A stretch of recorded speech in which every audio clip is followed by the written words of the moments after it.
I said. It's delicious, she replied, smiling. Aiden always says how amazing your cooking is. I'm lucky he has such a talented mom. I felt flattered by Holly's compliment. Then Holly added, I made something special for you, too. She placed a large container on the table. Holly, what did you make for us? I asked. It's a French dish called quiche, she said confidently. Holly opened the container to reveal a dish that looked somewhere between an omelette and a pie, but the smell was horrible, and I couldn't help but cringe.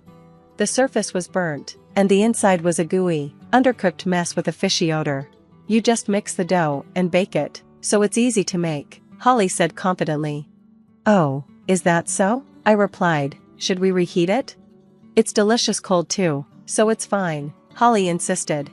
I had no choice but to try it, so I nervously picked up my chopsticks. The dough looked undercooked and lumpy, which made me hesitate. My husband noticed and quietly put down his chopsticks without taking a bite. Aiden stayed silent and didn't eat it either. Oddly, Holly didn't touch it herself. Aren't you going to eat it, mother-in-law? Holly asked. I'm sorry, but it seems a bit undercooked. Could we reheat it? I asked carefully, hoping she wouldn't be offended. But Holly frowned. I tried to choose my words gently, but she still seemed upset. Never mind, she snapped, slamming the container on the table. I didn't expect to be treated like this just for bringing a dish. Do you think you can act like this just because you're good at cooking? Holly, calm down, Aiden said. Before you complain to Mom, don't you think you should at least try it yourself? It's easy to make, so I don't need to taste it, Holly argued. Why aren't you eating it either? How can you serve food to others without trying it yourself? He asked. Just give it a taste. Although I didn't mean to cause trouble, the situation had become awkward. I tried to calm things down, but Holly stayed angry and laughed bitterly. Aiden apologized and went after her when she left. In the now silent dining room, I put my head in my hands. If this keeps up, she'll think I'm just being difficult with her. I sighed, looking at my husband. I glanced at the leftover container and wondered what to do. It's not that I think I'm a great cook, I thought to myself. I'm just average. I just want to find a way to get along. I thought about suggesting that Aiden make his own meals sometimes, but I didn't want to hurt Holly's pride. He's my son, but it's not my place to interfere in their household. After talking it over, my husband and I decided it was best not to get involved too much. But, strangely, Holly started visiting our house often. Mother-in-law, will you make us lunch? She asked one day. And could you put dinner for Aiden in a container to take home? The next day, Holly showed up again, this time alone and with empty containers. She wanted me to make lunch and dinner for her and Aiden. Surprised, I asked her if something was wrong. Aiden seems to prefer your cooking, so I thought I'd ask you to make our meals from now on, Holly said. That's a problem, I replied. Why don't we cook together? No, you're just going to make that disgusted face again, she snapped. You're just giving me a hard time. I was lost for words. She had already decided that I was a terrible mother-in-law, and no matter how much I explained, she wouldn't listen. Cooking wasn't hard for me, but doing it every day for a daughter-in-law who didn't like me was becoming unbearable. I thought about teaching her a few simple recipes, but she refused to learn. You're good at cooking, so just make the meals for us, and please take care of tomorrow's meal too, she demanded. Despite trying to explain, she only became more demanding each day. On days I refused, it seemed like she bought prepared food from the grocery store. Aiden didn't mind eating it and didn't say anything about it, but Holly started complaining when he ate at our house. Aiden's been spoiled by you. He just eats store-bought food now. He's always loved food since he was a kid, but he hardly eats my cooking. He's just trying to hurt my feelings, she said. Holly started coming to our house almost every day for lunch and would ask for dinner for Aiden as well. Eventually, she started asking me to make Aiden's lunch and deliver it in the morning, which left me feeling frustrated. I talked to Aiden about it, asking him to do something about Holly coming to our house so much, but instead, he started giving me money for their meals so he could avoid Holly's cooking. If you're paying so much, why not have Holly learn to cook? I asked, but Holly said it hurt her feelings, and she refused to listen. Things got worse when Holly found out that Aiden was giving me money for food. Why are you paying your mother? Is this supposed to be an allowance? I didn't hear anything about this, she yelled. It's because you're making my mom cook for us, Aiden explained. What's wrong with paying for our food? Well, it's because you don't eat my cooking. It can't be helped, Holly shot back. We tried many times to talk things out with her, but no matter what we said, she wouldn't listen. She insisted that not eating her cooking was a form of harassment and that we were trying to put her down. Eventually, I decided I wouldn't cook for them anymore, which seemed to settle things, but Holly still wasn't happy about it. I didn't want to get involved any further, so I told them they would need to resolve the issue themselves. A few weeks later, Holly came to our house again on a quiet afternoon. I tensed up when I saw Holly at the entrance, but this time, Aiden was with her. "I want you to teach me how to cook," Holly said. She finally agreed to learn. "Please, just this once," I replied, relieved that we were finally making progress. I led them to the kitchen, thinking everything would work out. Holly said she had brought her own ingredients and seemed more motivated than before, but when I tried to help, she suddenly kicked me out of the kitchen. Then, for some reason, she also kicked Aiden out. We exchanged worried glances, but Holly said, "I can't concentrate if I'm not alone," and refused to listen. A few minutes later, she called us back to the living room. She had made pasta and served it to us. It seemed like it wasn't cooked for long enough, so I tried to check in the kitchen, but Holly stopped me. "I want you to teach me how to cook," Holly said. She finally agreed to learn. "Please, just this once," I replied, relieved that we were finally making progress. I led them to the kitchen, thinking everything would work out. Holly said she had brought her own ingredients and seemed more motivated than before, but when I tried to help, she suddenly kicked me out of the kitchen. Then, for some reason, she also kicked Aiden out. We exchanged worried glances, but Holly said, "I can't concentrate if I'm not alone," and refused to listen. A few minutes later, she called us back to the living room. She had made pasta and served it to us. It seemed like it wasn't cooked for long enough, so I tried to check in the kitchen, but Holly stopped me. "Mother-in-law, what's wrong? Please try it while it's still warm," she said. I hesitated. The pasta with cream sauce didn't look as bad as before, but when I mixed it with a fork, I noticed strange objects in the sauce. At first, I thought it was something like leftover dough, but it smelled like an air freshener. Aiden tried it next to me. He looked surprised and said, "It's delicious." He seemed genuinely impressed. "Wow, it's good. Holly, you've learned to make this kind of food?" Holly replied, "I always cook properly. Even my mother-in-law won't refuse it." Aiden laughed and said, "Mom, it's just normal pasta," but usually, Holly would yell at him for such a rude comment. This time, though, she didn't care and just urged me to eat quickly. The more I mixed the pasta, the stronger the strange smell became, and I hesitated. "Why won't you eat it? You just want to make me look bad, right?" Holly asked. "No, that's not it," I started to say, but then Holly's phone rang, and she hurried out of the room to take the call. I took the opportunity to ask Aiden to secretly swap the pasta. He happily started eating the second plate, but suddenly, he flipped backward and collapsed, foaming at the mouth.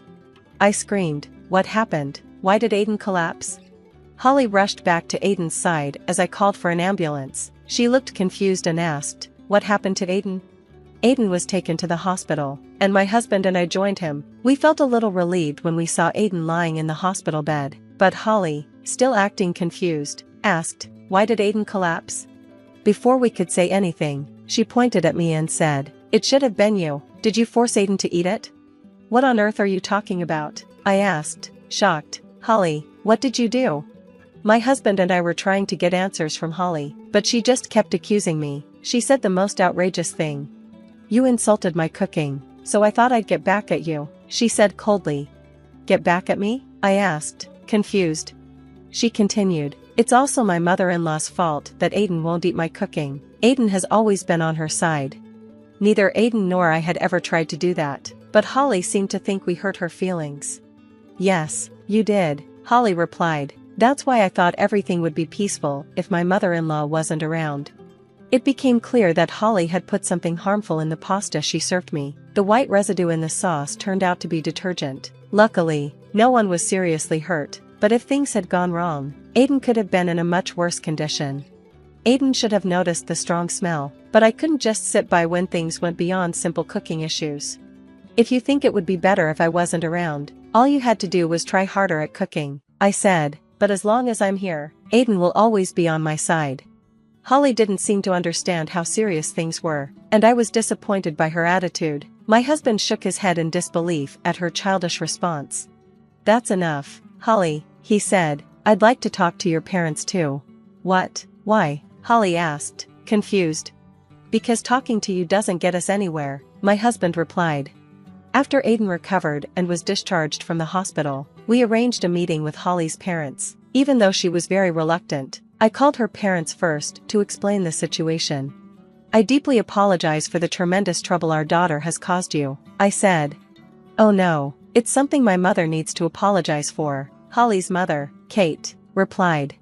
That's right, it's my mother-in-law who should apologize, Holly added. Every time Holly spoke, her mother gave her a stern glare, making her lower her head. Kate's strict attitude made me wonder if Holly's behavior was a result of her upbringing. We'll cover the medical expenses, I said. If there's anything else we can do to make amends, please let us know. Stop it, I'm not paying anything, Holly snapped. Holly, can you tell me why you did such a thing? I asked. As she did in the hospital, Holly blamed me, saying that Aiden only ever took my side. I didn't force Aiden to side with me, I replied. I just took over cooking because you wouldn't do it. At this point, I had had enough. I showed Kate a photograph. What's this? Kate asked, looking at the picture. This is a dish Holly brought to our house, I explained. She says it's called quiche. Kate stared at Holly in shock and began scolding her harshly. Holly tried to make excuses, but Kate didn't let her off the hook. Holly lowered her head in silence as her mother continued to lecture her. We didn't even have a chance to speak. Eventually, Holly admitted everything. She had believed that if Aiden kept siding with me, he would eventually expect her to take care of me. So, she thought if she could get me hospitalized, Aiden would no longer feel responsible for me. I was stunned by the ridiculous logic. I'm sorry, but I can't continue our marriage after something like this, Aiden said. What? It's not my fault. You shouldn't have taken your mother's side, Holly argued. You be quiet, Aiden said. You could be turned over to the police for this. At the mention of the police, Holly turned pale. Although there was some trouble with compensation and hospital fees, Kate promised to make Holly pay for what happened, and the situation didn't escalate further. Holly acted immature for a while, but she seemed to feel down after Aiden told her, I can't be with you anymore. I later learned that Holly's parents, who she claimed she didn't get along with, were actually professional chefs. Holly had been scolded by them for her unorthodox cooking ideas. After getting married, she started cooking however she wanted without any guidance. Aiden told me that her parents were furious, especially her father, who we didn't meet during the discussion. He was so angry that he began teaching Holly the basics of cooking in a process he called bridal training.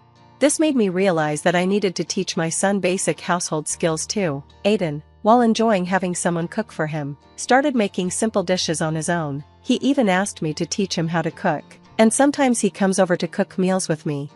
For some reason, my husband also became interested in cooking, and the three of us now enjoy cooking together. Sometimes, I let them handle the cooking while I relax. Louis' house is ours now. Get out. After Louis, my father-in-law, passed away, my husband Dennis started claiming my childhood home for himself and his parents, saying things out of turn. Don't you guys know? Hearing Dennis' shallow words made me go beyond dismay to laughter. My retaliation against Dennis, who had looked down on me, sent his family to rock bottom. I am Madonna. I lived with my husband Dennis and my father Louis. My mother passed away when I was in high school, and afterward, my father raised me with a lot of love. I love my father dearly. When my father became elderly, over 70, and I was worried about him, Dennis readily agreed to live together in my childhood home. Are you sure this is okay? I can manage on my own, you know. My father worriedly said to me. What he was talking about was living together with me and Dennis. Recently, when I suggested to my father that I wanted to live together, he initially looked happy but then became concerned quickly. I appreciate it, but won't I be a burden on your and Dennis' life? My father always worried about me first. However, when I told him that I wanted to be with him and that Dennis had agreed, my father smiled and happily agreed. And today is the moving day for me and Dennis. We are unpacking the boxes that the movers brought in. Come on. You're saying it again. I told you before that's what I wanted, right? Yes, Luis. Plus, it's closer to work from here, and it helps me out too. My father smiled a little and said, I see, when Dennis and I told him this. After unpacking for a while, we went to the living room, where my father had made us warm coffee. I was about to have coffee when I heard someone coming down the stairs. I thought you might be taking a break, so I prepared some for you and Dennis as well. Tired, Dennis and I gratefully accepted and took a break, chatting with my father. Watching us, I felt our future life would be more enjoyable than before, which made me happy.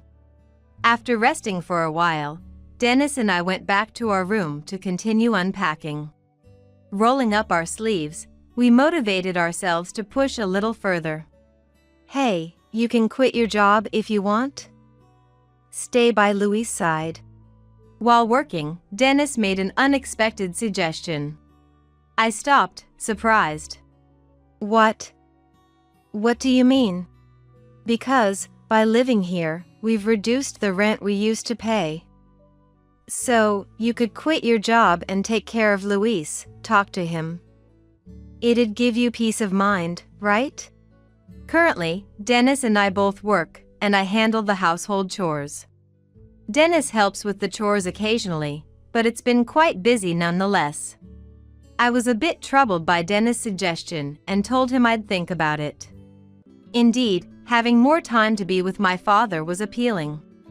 And the thought of being able to focus on household chores seemed to lessen my burden. Dennis' proposal was attractive, but it meant relying on his income, which worried me about becoming a burden on him. Dennis had already agreed to the cohabitation. Could I rely on him even more? With our living situation changing from today, I decided to keep living as we had been for the time being. Dennis told me not to push myself, but the cohabitation was my suggestion. I felt I couldn't always depend on Dennis. A month passed. Hey, maybe you should quit your job for Luis' sake after all? When Dennis suggested this again, I was already considering it might be better. Living together had actually lessened my burden, not increased it. Because my father was helping with the household chores. Thinking of preparing dinner on my way home, I'd find my father had already cooked or cleaned, which seemed to increase his burden instead. Feeling guilty about this situation, I had been contemplating quitting my job. Yeah. Maybe I will. I'm sorry to put the financial burden on you, Dennis. What are you talking about? Don't worry about it. With that, I decided to quit my job. When I told my father, he said he'd take care of the household chores and that I should not worry about working, but when I insisted that I wanted to do the chores, he thought for a moment and then agreed. Since quitting my job, I've been able to focus on household duties. Spending more time with my father has enriched our days. However, things gradually began to change. Welcome back. You must be tired today. Is dinner ready? Dennis started coming home late, and with my father already asleep by the time he returned, the three of us had fewer meals together. Today, I was watching TV with Dad and... Can you be quiet while eating? Oh, sorry. Dennis is as kind as ever when my father is around, but lately, he's become very cold when it's just the two of us. Thinking I might be burdening him since I quit my job, all I can do is apologize. After finishing his meal, Dennis gets up to prepare his usual after-dinner drink, then suddenly decides to leave the dining room. Where are you going? What about your drink? Shower. He says curtly and leaves, closing the door roughly behind him. Not knowing if he's just in a bad mood or tired, these days have been so continuous that I can't help but sigh. The next day, as usual, I wait for Dennis to come home after my father has gone to bed, but he doesn't return even after midnight. Worried, I try calling him, but he doesn't answer his phone. Just as I'm getting really concerned, a message arrives. What? Even the text feels cold. I sigh again, relieved that he's at least safe. Still at work? I was worried because it's so late. He responds quickly. On a business trip. The reply is short. But from this, I understand he won't be coming home today. I hadn't heard anything about a business trip and think he should have told me earlier, but I also worry that mentioning it might upset him more. So, you're on a business trip? Got it. When will you be back? I send this, but get no reply. After that, Dennis's business trips seem to increase, without him telling me when he'd be leaving or when he'd return. My father worries too, and when Dennis is home, asks him if everything is okay. I'm totally fine. Just working hard for the family. Dennis responds with a bright smile he no longer shows me. Seeing this, I wonder if he's upset with me. I try to talk about it, but he dismisses it, saying he's just busy or tired, and we never really have a proper discussion. Eventually, Dennis hardly comes home at all. Suspicious, I start to wonder if he's having an affair when suddenly, I receive a message from Dennis's mother, Cecile, after a long time. Give me Dennis's company address. The message is blunt, without any greeting. Since the beginning of our marriage, my in-laws haven't liked me, often making snide remarks or harassing me, so over time, I've distanced myself from them, although Dennis understood and it never affected our relationship. But we never attempted to mend things, so the relationship remained distant. Puzzled by Cecile's abrupt message, I reply. It's been a while. May I ask why you need Dennis's company address? This seems to upset her, as she calls me, angry. Hello. It's been a while. It's not been a while. You've had Dennis looking after your father and quit your job to do no housework at all. What's this about? Because of you, Dennis has been staying at our house. He forgot something today and was going to drop it off at his company. And you're acting like this. Unbelievable. Give me the address now. Also, from now on, Dennis will be living with us. Stunned by Cecile's barrage, I learned Dennis had been going back to his parents' house on the days he said he was on business trips. Shocked that he had told his parents such things, I feel betrayed. Despite him saying it was okay for me to quit my job and to stay by my father's side, realizing Dennis's true feelings was heartbreaking. Unable to argue, I give Cecile Dennis's company address and hang up. Trying to calm down, I'm making coffee in the living room when my father comes in. Smiling as usual, I ask him, "Want some coffee?" He looks at me closely, smiles, and says, "I might just take you up on that." As we sit drinking coffee together, my father starts to talk. When your mom and I were younger, we used to argue a lot. Misunderstandings, miscommunications, but we always resolved them by talking honestly. Maybe couples who can argue and fix their relationship are better off, understanding each other more deeply and getting along better. Listening to my father, it feels like he sees right through me.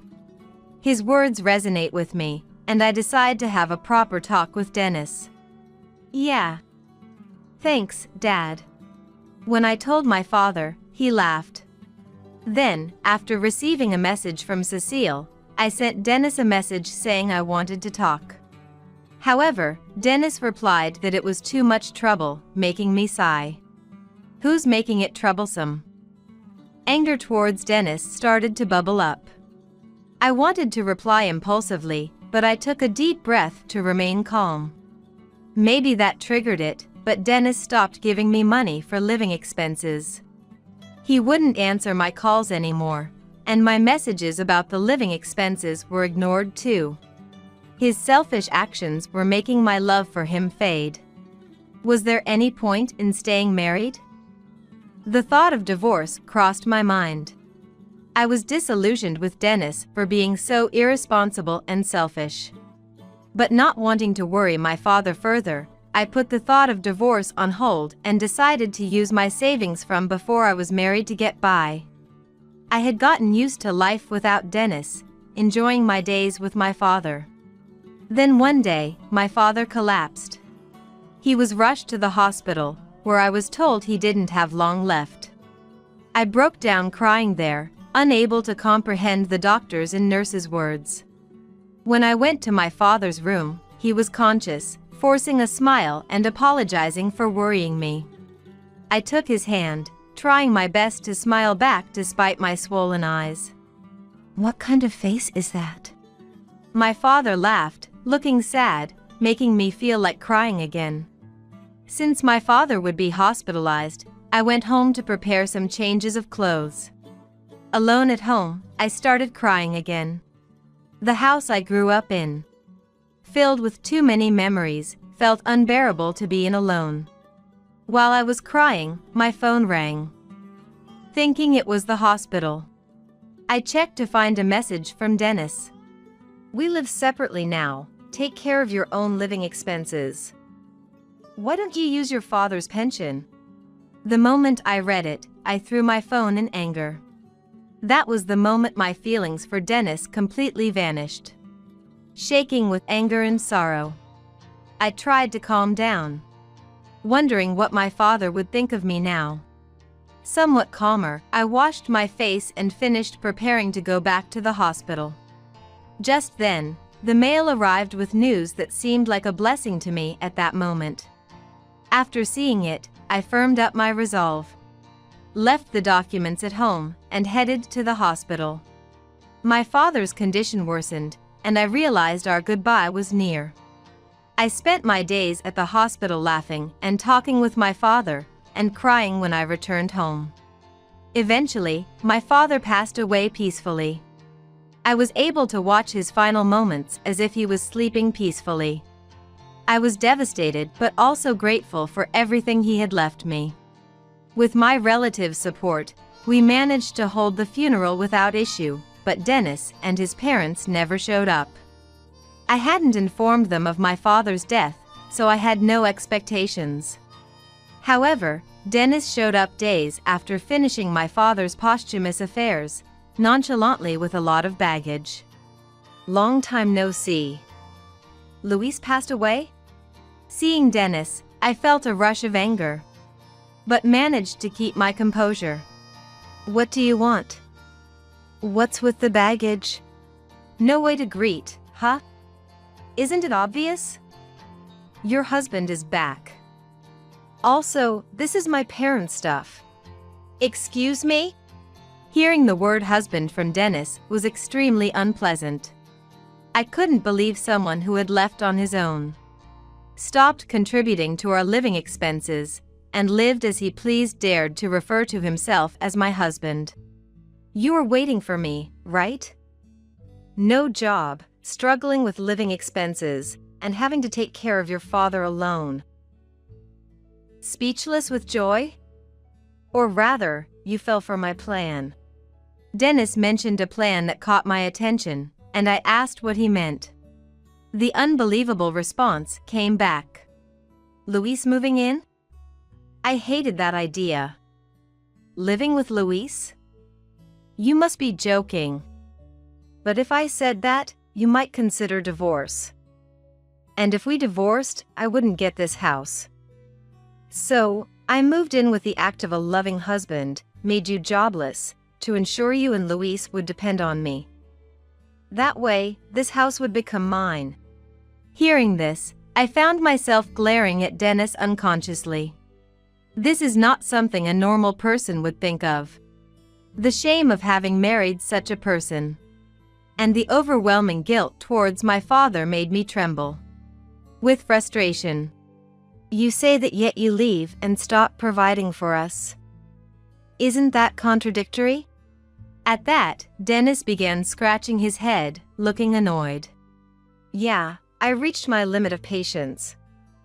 I never thought I'd be such a short-tempered man. But I thought you wouldn't have the courage to divorce, so my plan would still succeed even without me. His smirk made me wonder what I ever saw in him. I don't want to see his face or hear his voice anymore. Dennis had become physically repulsive to me. And so, my plan succeeded. This house might be old, but it's spacious and in a good location. It'll be worth a lot when sold.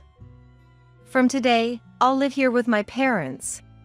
It's rare to find someone so selfish.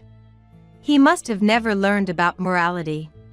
Well, considering his parents, it's not surprising. As I stood there in silent disbelief, Dennis, thinking I was shocked, added insult to injury. I'll take Luis's house. Get out. Watching the in-laws' belongings being moved in, I realized Dennis had no grasp of our situation. Dennis looked down on me with disdain. After his appalling comments about my father, I couldn't let this go. I found myself unable to hold back laughter at Dennis's ridiculous statements. Surprised by my sudden laughter, Dennis looked puzzled. Have you lost your mind? That's my line. The thought of confronting him with reality made me laugh uncontrollably. As Dennis began to rage, I ignored him and stated the facts. Do you guys not know? This is my house. It will never be yours. My words left Dennis frozen, and I went for the kill. Besides, you and I are strangers now. Haven't you heard from Cecile? Laughing, I watched as Dennis was left speechless, and then began to make a call. It seemed he was calling Cecile. Mom? Madonna's saying something nonsensical. We're not divorced, right? She said you should know. What's that about? What? You sent it? What have you done? Listening to Dennis, it seemed he was beginning to grasp the situation. Dennis ended the call with a twisted face. You filed for divorce? Yes. Exactly. The day your father was hospitalized. Cecile sent the completed divorce papers by mail, and I was so happy I sent them back the next day. Cecile did something nice. Darn. Even if it arrived, you shouldn't have sent it. Mom said to write it just in case. I never intended to divorce. Well, you filled it out, didn't you? I don't know about your intentions. I just granted your wish for divorce. You should be thanking me. Seeing Dennis so frustrated was satisfying. Cecile must have sent it to harass me, but to me, contemplating divorce that day, the arrival of the divorce papers was great news. Afterward, Dennis, panicking about property division and claiming rights to the house because he moved in with my father, was easily rebutted. Knowing there wasn't much to divide since the property wasn't valuable and was in my father's name at the time of the divorce, I explained it wasn't subject to division. When Dennis desperately claimed my personal savings from before our marriage should be divided, I clarified that too was not subject to division. Dennis turned pale, unable to respond, his mouth moving like a goldfish. I was tempted to mock him further, but I composed myself for a more mature response. Can we stop this now? Bringing so much stuff into someone else's house is troublesome, and frankly, it's trespassing. If you plan to stay any longer, I'll have to call the police. When I said that, Dennis hurriedly started moving his things out and left as if fleeing. I closed the door and, looking at a photo of my parents, murmured, "This is for the best. I'll become stronger, so watch over me." Thinking about whether my parents had reunited in heaven eased the sadness, and strangely, the loneliness dissipated. I gathered my resolve and started looking for a job. Just then, a friend contacted me. They had heard I was job hunting and reached out. They had a job in mind that suited my expertise. I was introduced and interviewed by HR, and was hired on the spot. A few days later, Dennis sent a message. I was stubborn last time, my bad. I actually wanted to make things right with you, that's why I came to the house. Knowing it was all lies, I struggled with how to respond, eventually finding it too bothersome and choosing to ignore it. Despite my silence, a series of poem-like messages began to arrive. We were like the sun and moon back then. I reached out but couldn't touch you. Those days of struggle are now memories. We can be within reach now, right? I can't go on without your love. Won't you give me that glowing love once more? My life is yours. You mean everything to me. Our love is eternal. No matter where, I will continue to love you. Your heart is where I belong. Each time a poem arrived, I showed it to my colleagues, wondering if it could be used for work. I work in editing. Sometimes, phrases like these can be useful. Ah! Here comes the emotionally unstable stalker. Great material when I'm out of ideas. Dennis has become a source of content, unbeknownst to him. But his messages only fill me with disgust, so I don't reply. Then one day, the doorbell rang. Peeking through the peephole, I saw Dennis. Thinking he had finally escalated to a direct approach, I called the police immediately. Hey! I know you're there. I can see your car. Please, just hear me out. I'm really in trouble here. There was talk of moving into this house, and my parents seem to have sold our family home. I have nowhere to go. Please help. Despite his pleas from outside, it's a stranger's problem to me, not mine. Didn't he realize this wasn't his home when he didn't retract his claim after finding out? The messages sent showed he hadn't given up, but his and his family's naivety was astonishing. Soon, the police arrived and had to persuade Dennis, who resisted fiercely and was eventually taken away. Messages continued to flood in, and when I ignored them, my in-laws began contacting me.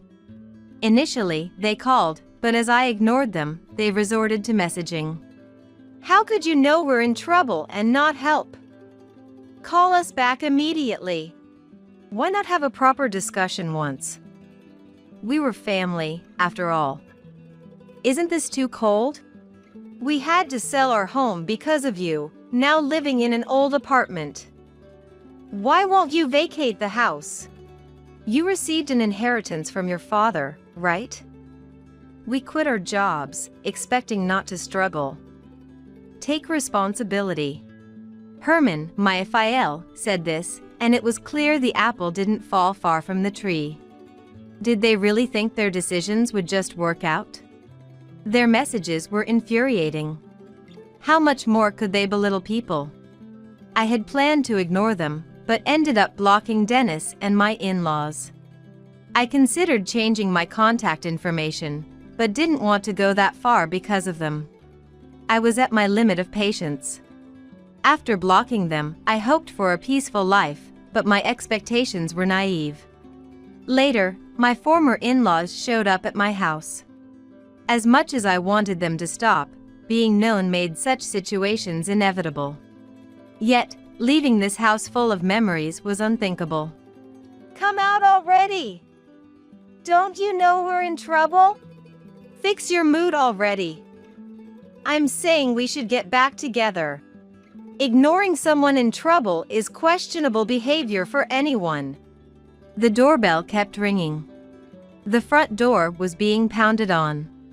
I had called the police without mercy, but then suddenly, the noise stopped. Curious, I looked through the peephole and saw a man, familiar somehow, arguing with my former in-laws. More than talking, it seemed like a confrontation. You're causing trouble. Go home, all of you. The former in-laws were unsettled by the sudden appearance of the man. What did you say? Who are you, anyway? Could you be the affair partner? Despite being taken aback, the former in-laws retorted, to which the man responded with a look of disdain. That kind of thinking is why nobody takes you seriously. Do you see your surroundings? This is a residential area. Look, your disturbance has drawn a crowd. It's really loud. Although I could only see so much through the peephole, indeed, neighbors had started to gather. This is embarrassing for me too, I sighed. However, realizing their predicament, the former in-laws started panicking, stuttering. But. By then, the police had arrived. It seemed one of the officers had been here before, as they recognized Dennis and said, "You again?" Hearing this, the former in-laws' faces turned bright red. "Do you realize how much trouble you're causing? Have some shame," the man said before leaving. Internally, I thanked him, feeling a bit relieved. Afterwards, the former in-laws were escorted away by the police amidst onlookers, who then dispersed. Hours later, the doorbell rang again, and peering through the peephole, I saw the man who had confronted my former in-laws. Surprised, I hesitated but eventually, cautiously opened the door to find the man smiling at me. "It's been a while. If you were back, you should have told me." Though the man looked familiar, I couldn't place him until he offered a clue. "Can't remember?" "Well, it has been over 10 years. It's me, Charles." Hearing the name jogged my memory. My childhood friend Charlie, or Charles. "What? Charlie? Now that you mention it, I can see the resemblance." Charles was a childhood friend who lived next door, but we hadn't seen each other since he transferred to a sports-focused elementary school. "Remembered, huh? I've moved back home too. So, we're neighbors again. That's amazing. It's been so long. And thank you for earlier. You really helped me out." As I expressed my gratitude again, Charles laughed. "Don't mention it," he said, making me smile in appreciation. Caught up in nostalgia, our conversation grew lively, and I shared the recent events with him. Charles offered his support anytime, giving me a strong ally. Upon learning of my father's passing, Charles brought flowers as a tribute. He remembered my father, even though we were just kids back then. I was delighted to have someone with shared memories in my life. Later, I received a letter from a lawyer in the mail. Without any clue what it was about, I opened the envelope to find several papers inside. The documents claimed I had committed adultery during my marriage and demanded compensation. "What is this?" I wondered, noticing an unread message on my phone. It was a message from an address I didn't recognize. The message, from an unknown address, stated that my ex-husband, Dennis, had filed a lawsuit for adultery during our marriage. It threatened to inform my workplace unless I admitted guilt and settled immediately. Knowing no legitimate lawyer would send such a letter, it was clear this was the work of my former in-laws. The letter's authenticity was doubtful, so I decided to consult a real law firm. A genuine lawyer confirmed the letter was a complete fake. The supposed lawyer's name was unregistered, confirming my suspicions. Though I considered ignoring it, I decided to feign falling for their trick. "I've reviewed the content, but I can't recall any such incident. If you're accusing me of adultery, please provide evidence. You seem..." But the emotional damage to Dennis is substantial, and the claim is for compensation for that. No lawyer would proceed without evidence. It was clear they were operating on scant knowledge. There's no fact of infidelity, so of course, there's no evidence. You mention emotional damage, but do lawyers act on such baseless claims? Dennis's plight has moved me, and I've taken on your case with the intention of helping. If you show some sincerity, we don't intend to make a big deal out of this. Quite an emotional lawyer, aren't you? Just to confirm, though you're probably aware, it's illegal for someone to impersonate a lawyer, with potential jail time or fines depending on the case. You are a real lawyer, right? After that exchange, the previously prompt replies stopped.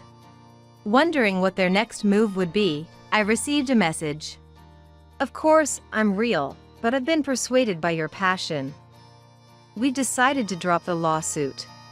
No, don't bother dropping it on my account. I have no such passion, quite the opposite, in fact. Since you've fabricated this affair, I'm inclined to fight this fully and am considering hiring a lawyer myself. I look forward to seeing you in court. After my reply, there was no further contact. Though the messages stopped, the former in-laws again made a direct assault, screaming at my front door about how they were wrong and begging me to drop the lawsuit. Awoken by the commotion, I checked the time to find it was past 1 a.m. Frustrated and at my limit, I yelled, "Enough! Stay away from me forever!" as I flung open the door. The former in-laws, having never seen me so enraged, were stunned. Toxic family. Try anything else and see what happens. Saying this, I grabbed my father's wooden sword that was by the door. Seeing the sword, the in-laws' faces turned pale, with Dennis muttering an apology. If you're sorry, then disappear. Don't ever come back. I yelled even louder, causing Cecile to tear up, looking like she might cry. Then, I saw police car lights approaching, indicating that the neighborhood had called them due to the late-hour disturbance. As they were taken away, Cecile desperately pointed at me, telling the police, "That person! They tried to hit us with a wooden sword." When the police turned to me, asking if that was true, I explained. I was just startled by the incessant doorbell ringing and knocking, thinking it was an intruder. I had the wooden sword for self-defense. The officers seemed convinced. Charles, who had been nearby and witnessed their frequent assaults, vouched for me. His testimony, along with their malicious behavior, led to their swift arrest. It was finally quiet. The next day, encouraged by Charles, I filed a complaint. Given the repeated police incidents, it was smoothly accepted. Charles had noticed the previous day's commotion and had come over, hearing my shouts. He later joked about how terrifying I sounded. Eventually, the former in-laws were issued a restraining order, halting their attacks. Moreover, someone had recorded the commotion and posted it online, leading to neighborhood gossip. Unable to move due to financial constraints, they likely live off the grandparents' pensions. As for me, my relationship with Charles quickly evolved, and after a few months, we started dating following his confession. Spending time with Charles, always making me laugh and showing kindness, felt incredibly fortunate. I'm thankful every day, considering it a blessing from my father. Can you increase the allowance? $3 a month isn't enough to live on. When I answered the call from my son, who lives alone and is a college student, he said something I hadn't anticipated at all. What? $3 a month? My voice flipped in surprise. What on earth was going on? I was certain I had been depositing $1,000 into my son's account every month. As I was confused, my son added more shocking news. I didn't want to tell you this since you got laid off, Mom, but it's really tough living on just $3 a month. What? Laid off? I work hard as a nurse, and even now, I'm just off a night shift. I haven't been laid off. To grasp the situation, I hurried to my son's apartment. Ringing the entrance doorbell, my son greeted me, but he looked thin and pale. He seemed to be cutting back significantly, not even using the heater in this cold. To save on electricity, I've been getting by with just a blanket. I've been desperately working part-time jobs, but with university studies and being busy every day, I thought I reached my limit and called you, Mom. When he showed me his bank book, Indeed, only $3 had been deposited every month. I'm sorry for everything up to now, but I definitely transferred $1,000. How could this happen? For now, I'll go withdraw some money from the nearby ATM, I said. I quickly withdrew money from the ATM nearby and handed it to my son. Is it okay to give me so much? Thank you, Mom. I didn't want to worry you, so I always acted cheerful whenever you called. But I'm glad I told you the truth today. My heart ached for my son's bravery. It made no sense for something like this to happen. Could it be? I harbored a suspicion and told my son, I'll bring the money in person from next month until we figure out the cause.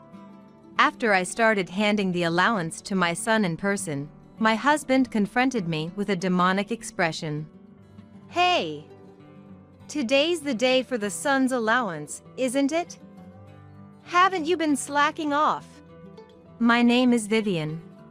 After graduating from nursing school and starting to work as a nurse, which was my dream, I had been living a busy life.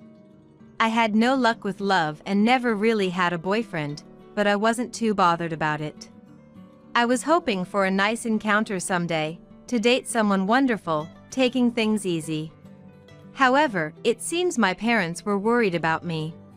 Vivian, there's a son of someone I know who would be perfect for you. Want to meet him? Suddenly being told this by my dad was surprising. What? What's this all of a sudden?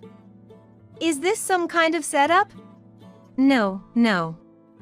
It's nothing as formal as a setup. Just going out for a meal together, the four of us. Persuaded by my dad, I ended up going to the meal. Nice to meet you. My name's Davin. The son of my father's acquaintance, Davin, was 3 years older than me and worked as a civil servant. He seemed serious, but his eyes would narrow into slits when he laughed, giving off a gentle vibe. Attracted to that vibe, I immediately took a liking to Davin. Davin seemed to like me as well, and we started going out for meals, just the two of us, eventually leading to dating.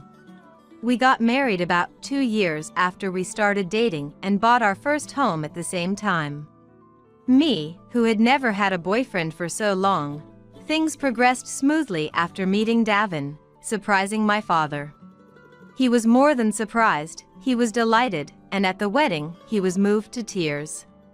Blessed by many, we started a happy married life, living blissfully without any issues. Soon, we discovered a new life growing inside me, and I took maternity leave followed by parental leave. I gave birth to a healthy boy, our precious son, Armin, and grew healthily. Davin actively participated in childcare, helping with household chores even when he was tired from work. I was always grateful to him. Davin, thank you for always helping with the chores. It really helps. What are you talking about? It's natural, we're a couple after all. I truly adored Davin, showing his soft smile that I love so much, as he said those words. When Armin was 1 year old, I returned to work and resumed my career as a nurse.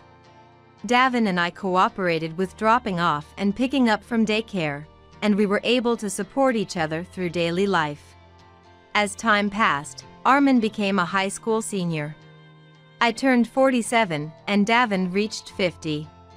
Armin, I made some sandwiches for a late-night snack, if you'd like. I always brought a snack to Armin's room. Thanks. Sandwiches tonight, huh? That's great. Looking forward to your snacks keeps me motivated to study at night. Armin stopped his studies and thanked me with a full smile. I thought to myself how well-mannered he had grown up to be. Armin was preparing for his exams, aiming for a university in New York. If he got accepted, he would start living alone from fall, leaving this house. It would be lonely, but since it was Armin's chosen path, I decided to support him. And then came the exam day. Well then, I'm off, Mom and Dad. Putting on his shoes at the entrance, Armin, looking a bit nervous, energetically said goodbye. Do your best. You'll be fine, Armin. Take your time and read the questions carefully. Good luck. Encouraged by me and Davin, Armin nodded strongly and left for the venue. Armin successfully got accepted into his desired university. Congratulations, Armin! It's sad to think of you leaving this house, but I'm so glad you got in. You really did great. Armin, you're a son to be proud of. Davin and I prepared a feast to celebrate his university acceptance, and Armin looked really happy. Thanks.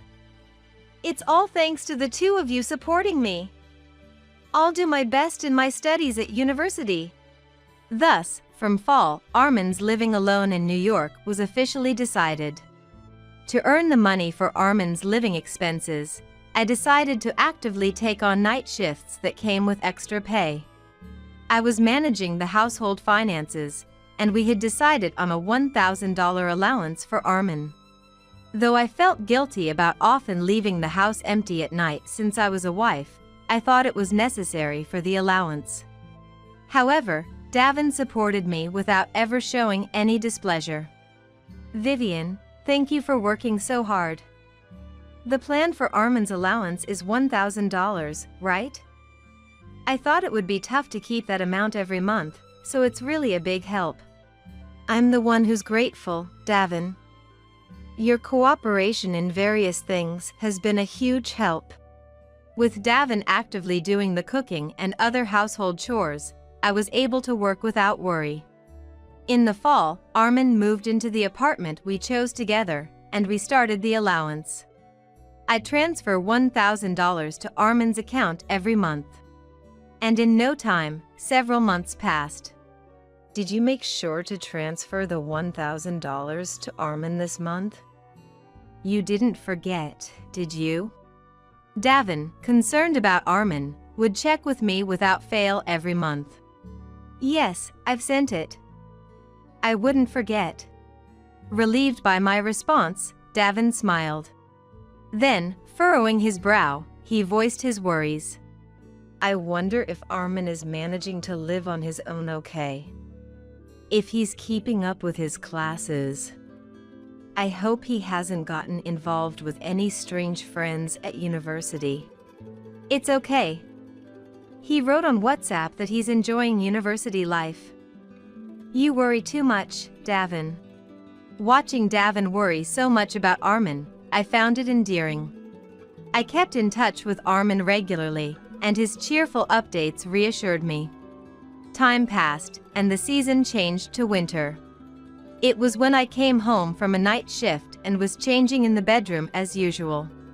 I noticed an unfamiliar lip balm on the floor. Oh? Is this Davin's? That's unusual. I picked up the lip balm and examined the package closely. Davin usually didn't care about skincare products, and I had never seen him buy lip balm. It must have been the dry season that prompted him, but the design seemed more suited for a woman's taste than for men, with its slender, cute packaging. The cap was even decorated with glitter, and the product name was printed in pink letters. Feeling a bit curious, I put the lip balm in my pocket. That night, after Davin returned from work, I decided to ask him about the lip balm. Hey Davin, is this lip balm yours? When I asked, Davin showed a momentary look of surprise, but quickly smiled and took the lip balm from me. Haha, yeah, that's my lip balm. I've been looking for it. Where did you find it? In the bedroom. When I answered, Davin's eyes swam a bit. What's wrong? You seem a bit off. What? No, haha. I was just embarrassed that buying lip balm as a man got discovered. Men don't buy lip balm, right? Davin responded while scratching his head. What are you talking about? It's not embarrassing at all. Plenty of men buy lip balm. But the packaging does look a bit feminine, So maybe choose something more simple next time? Oh, right. I will.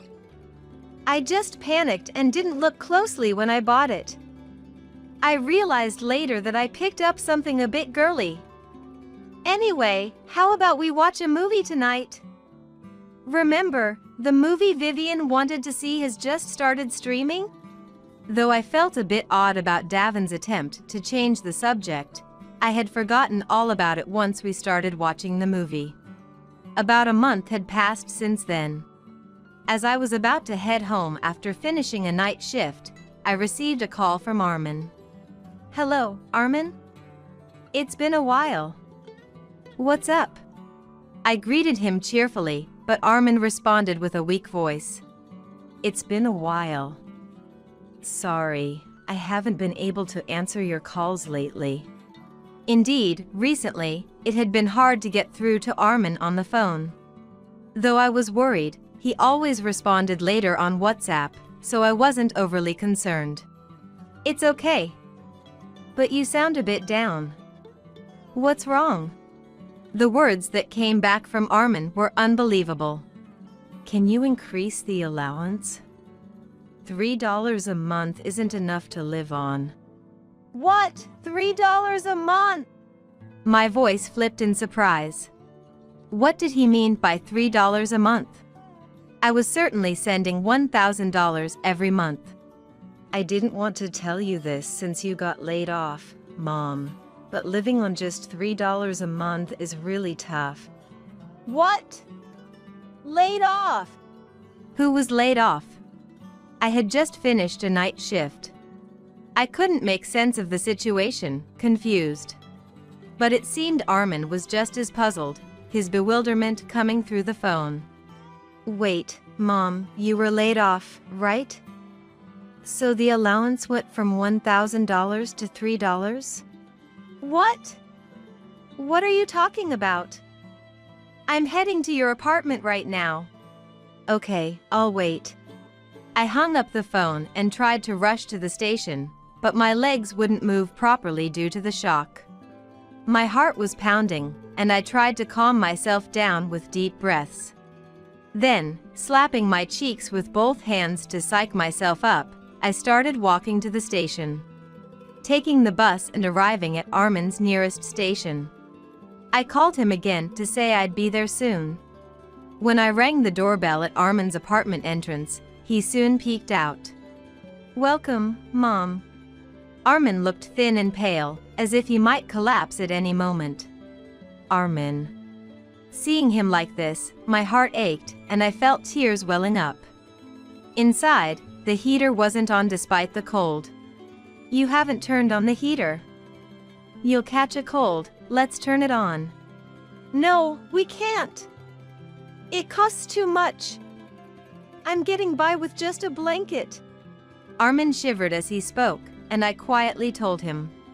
Listen, Armin, I've been sending you $1,000 every month since fall. And I haven't been laid off. What? But only $3 has been deposited each month. I'm not lying.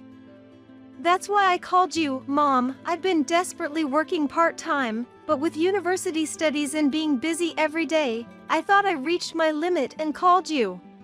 I didn't think Armin was lying. He's not the kind to make up such things. And seeing how thin he's gotten and his living conditions without even the heater on, it must be true that only $3 has been deposited. I'm not doubting you, but we need to figure out what's going on. Can you show me your bank book? Okay, wait a moment. Armin retrieved his neatly kept bank book from a shelf in the corner of his tidy room and showed it to me. Indeed, just as Armin had said, only $3 had been deposited each month. I'm sorry, Armin. But I definitely transferred $1,000. What could have happened? For now, I'm going to withdraw some money from a nearby ATM. Saying that, I immediately withdrew a substantial amount of money from the ATM and returned to Armin's apartment. Armin, please take this money for now. Until we figure out why this happened, I'll bring you the money in person from next month. Is it really okay to give me so much? Thank you, Mom. I didn't want to worry you, so I've always pretended to be cheerful when you contacted me. But I'm glad I told you the truth today. Armin smiled with his thin face, and my heart ached at his bravery. It's unthinkable for something like this to happen. Could it be? But for now, more than anything, I'm worried about Armin's health. Thank you for calling, Armin. Make sure to use the heater properly from now on. And I'm going to the supermarket now. I'll make you lots of your favorite hamburgers and curry. Really? Armin's eyes sparkled. Then I went to the supermarket, bought ingredients, returned to the apartment, and cooked a lot of food. Armin ate, saying how delicious it was. I also froze what could be saved, so he wouldn't have to worry about food for a while. All right, I'll come to give you your allowance again next month. Saying that, I left Armin's apartment. The weekend, a month later. When Davin came home from work, he confronted me with a demonic expression without even saying hello. Hey! Today is the day for Armin's allowance, right? Haven't you been slacking off? What? I just handed the allowance to Armin directly today. Is there a problem? What's with the sudden outburst? When I responded, Davin looked confused. And then, that's fine, he said and went to change clothes in the bedroom.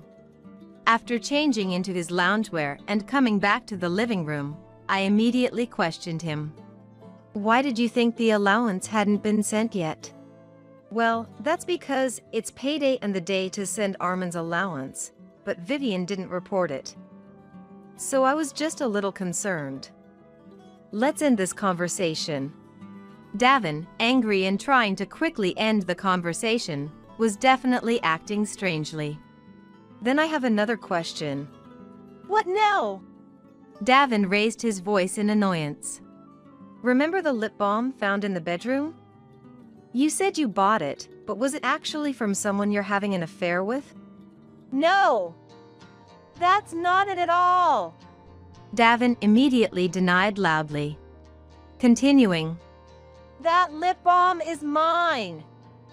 I bought it! Don't make me repeat the same thing! You're acting strange today! He said, yelling. You're the strange one, not me. You're usually calm, but you're acting weird today.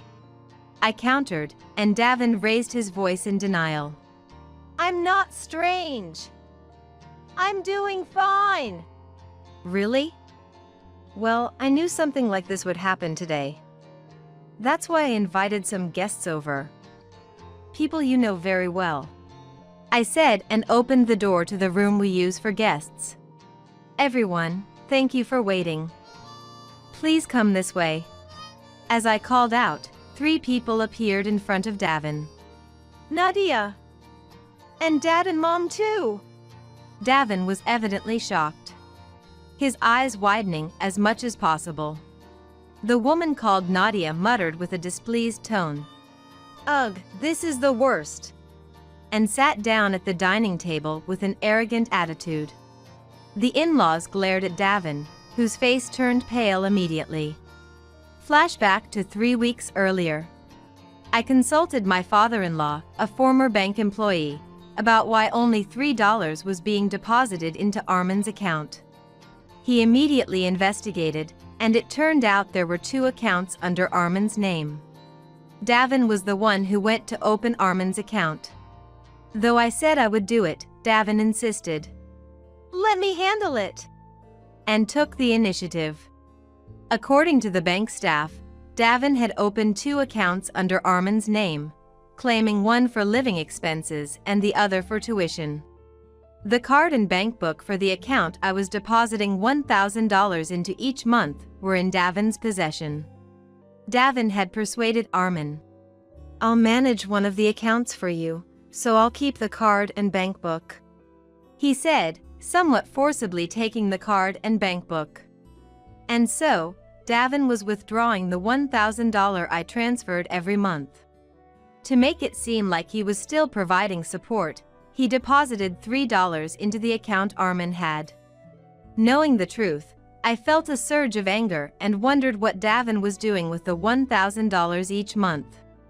That's when I remembered the cute packaged lip balm I had found in the bedroom before. Deciding to act, I hired a detective to investigate Davin's actions. The investigation revealed, as expected, that Davin was having an affair.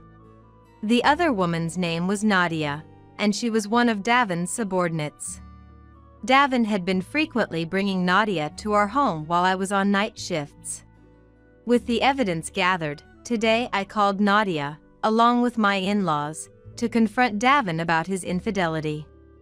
Davin, I think you're aware by now, but all your misdeeds have been exposed, I said coldly, causing Davin's already pale face to turn even paler, his lips trembling slightly. So, the $1,000 I was transferring for Armin, you've been giving it all to Nadia, right? Despicable. According to the detective's investigation, you've been buying expensive necklaces from brand stores for Nadia. What in the world are you doing?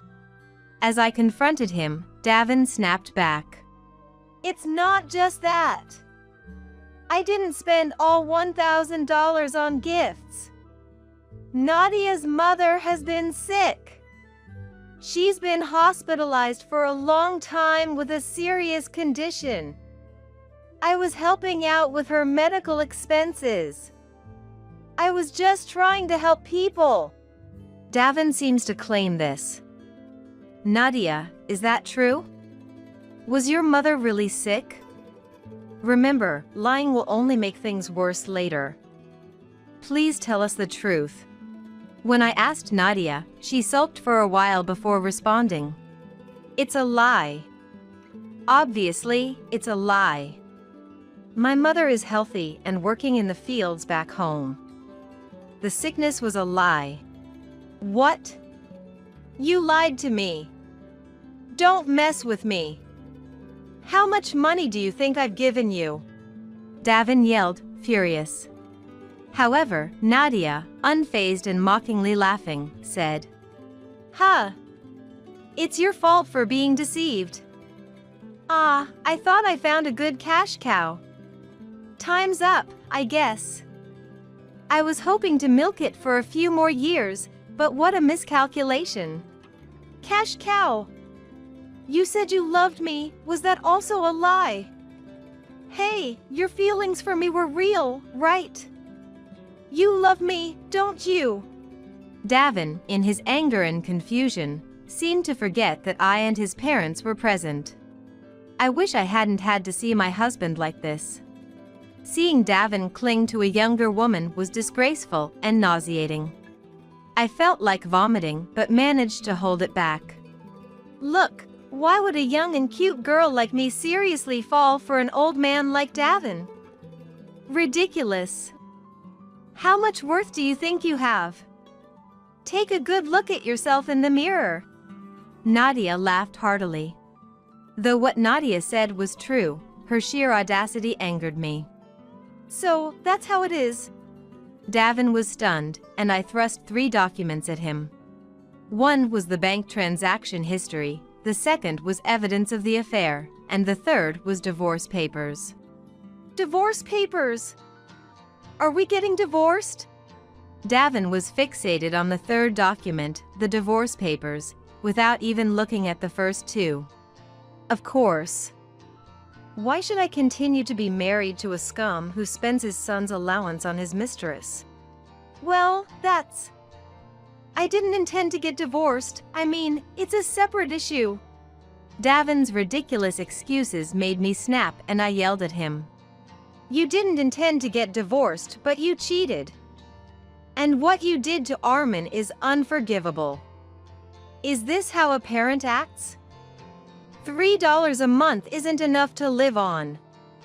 Armin has been working hard, saving every penny, getting thinner, not even using the heater. You're the worst. Just sign the divorce papers now. Well, I do feel bad for Armin, but I heard Nadia's mother was sick, and Nadia herself kept asking for things, so I really needed the money. Davin rambled on with excuses. My father-in-law suddenly struck him hard. Ah! Davin let out a short scream and fell. Simultaneously, my father-in-law said, "Idiot!" Angry shouts filled the air. You are truly a foolish and despicable son. Just sign the divorce papers like Vivian said, now. Ugh. Davin was dumbstruck, and I sternly told him. Also, obviously, I'll be demanding compensation. The money you embezzled will, of course, be added on top. Compensation! Davin's eyes widened in shock, letting out a strange noise. I'll be demanding compensation from Nadia as well, so be prepared for that. When I addressed Nadia, her face turned pale, and she started yelling. Wait a minute! Why me? I won't pay any compensation. Why? Because you had an affair with a married man. I have the right to demand compensation from you. Please make sure to pay it. As I responded with disdain, Nadia glared at Davin and said, Davin should pay for me. I don't have any money. I spend all my salary on cosmetics, clothes, and bags every month. I have zero savings. Don't be ridiculous. I don't have any money either. You've taken everything from me. If I hadn't been deceived by you, none of this would have happened. You're a devil. As they began their ugly fight, Davin suddenly turned to me, pleading. Look, Vivian, please. Spare me the compensation. I'll concede to the divorce. I'll agree to it, so could you please not demand compensation? Please. I really don't have any money. Look at me. Haven't we supported each other a lot until now? Seeing Davin beg with tears in his eyes brought up nothing but disgust. My love for Davin had completely vanished when I learned he was squandering Armin's allowance on his mistress. If you keep this up, I'll double the compensation amount. Just sign the divorce papers now. I'll formally demand the compensation later. With that firm statement, Davin seemed to realize my mind was made up and signed the divorce papers. I've signed. Is this okay? Davin said in a lifeless voice as he handed me the divorce papers. Yes, thank you. Now, would you please leave this house? Eh? Davin sounded foolish. It's obvious, isn't it? We're getting divorced. We can't live together anymore. You, being the guilty spouse, should leave. Now, get out, both of you. I yelled and drove Davin and Nadia out. My in-laws repeatedly apologized. We're so sorry for our foolish son. But they weren't at fault. I was truly grateful to my father-in-law for uncovering Davin's wrongdoing. After thanking my in-laws sincerely and seeing them off, I immediately went to the city hall to submit the divorce papers. That marked the end of my marriage to Davin. Later, I hired a lawyer and demanded compensation from Davin and Nadia. Despite being public servants, they had been openly dating, and there had been rumors of their affair for a while. The compensation demand put a mental strain on them, leading to repeated mistakes at work. They were moved to a department with less responsibility, faced with disdain due to the rumors of their affair, and Nadia ended up resigning voluntarily. Davin was disowned by his parents and led a difficult life in a cheap apartment while paying me compensation. Nadia had her parents pay off the compensation, but as a result, was called back to her rural home. She ended up helping with farm work under her parents' strict supervision.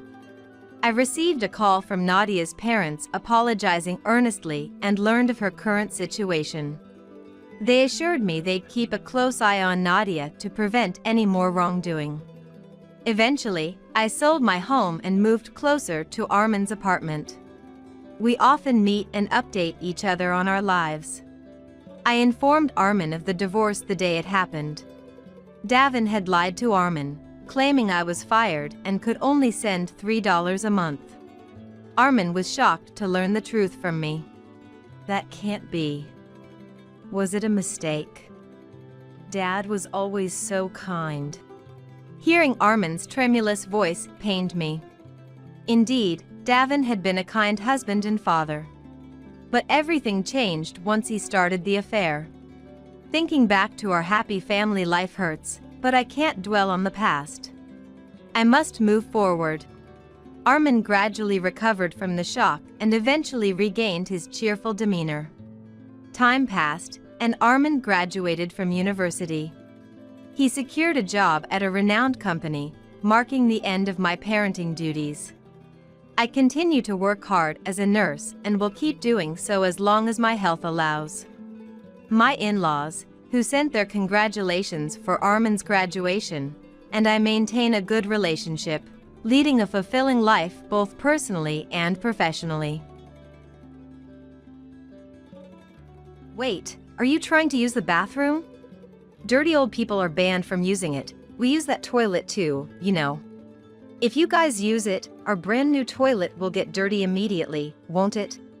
Sorry, but you'll have to make do with peeing in the bushes outside. Oh, and don't do it in the garden, okay? If you dirty our precious home even a little, I'll never forgive you. Both we were taken aback by Emily and Wilson's words. A bathroom ban?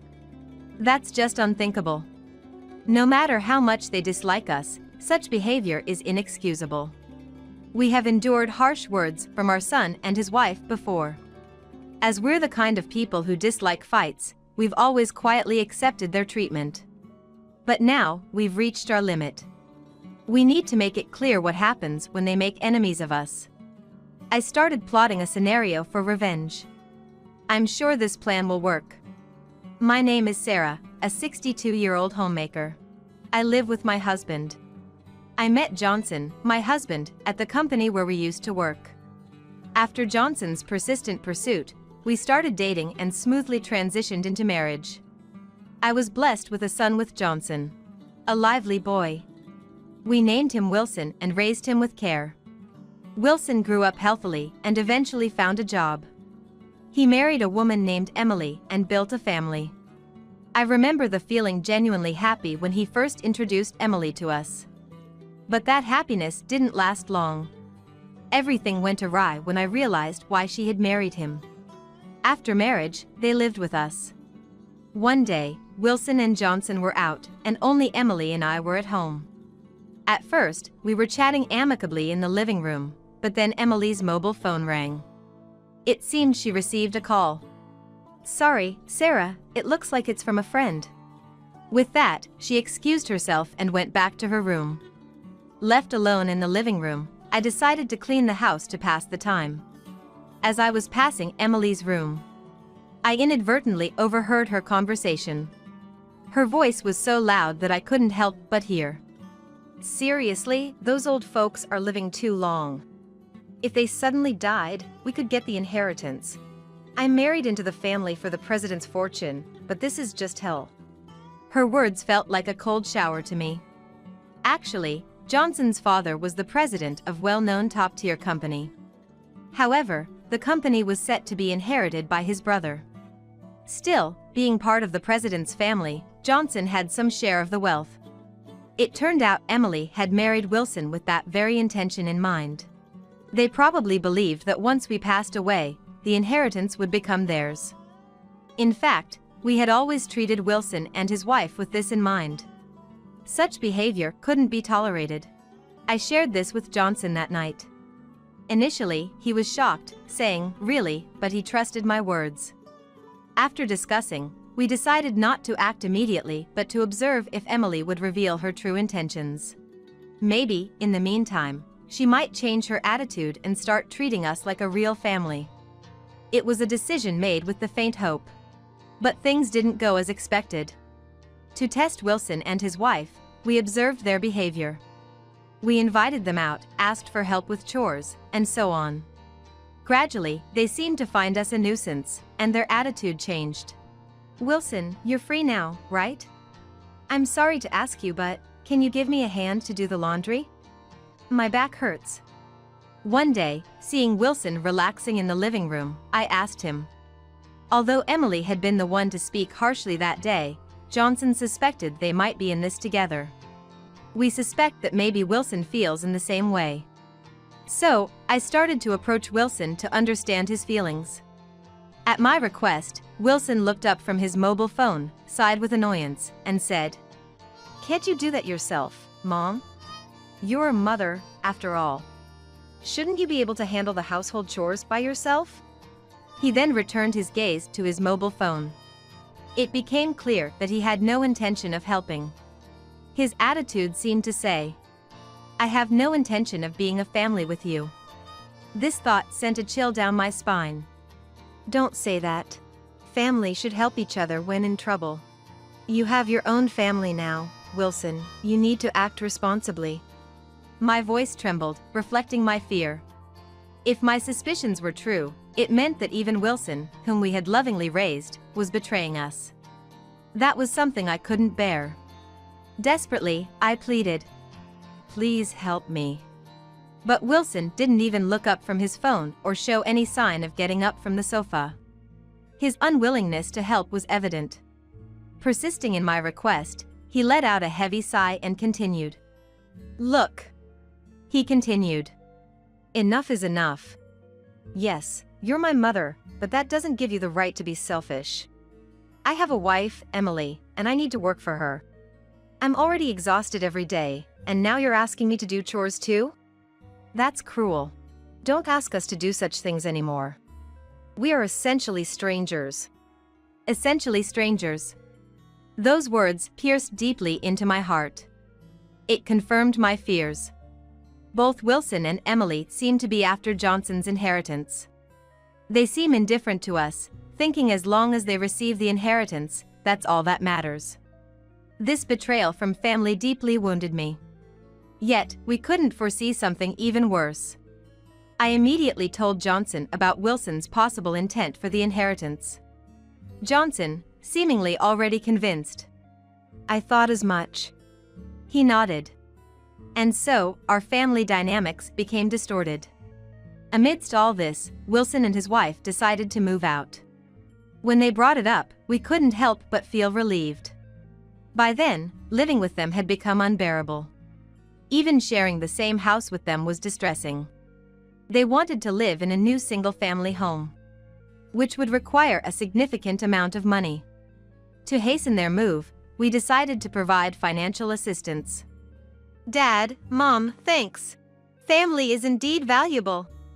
Knowing the underlying meaning of Wilson's words, we couldn't genuinely rejoice. The construction of their new house was completed, and it was the day of their move.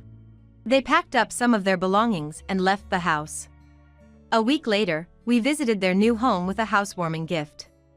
Though I didn't want to go, I remembered my father-in-law teaching about maintaining certain courtesies, so I decided to endure it a bit. Nice house, isn't it? Smells like new construction. Their home was more beautiful than expected, probably due to the money spent on it.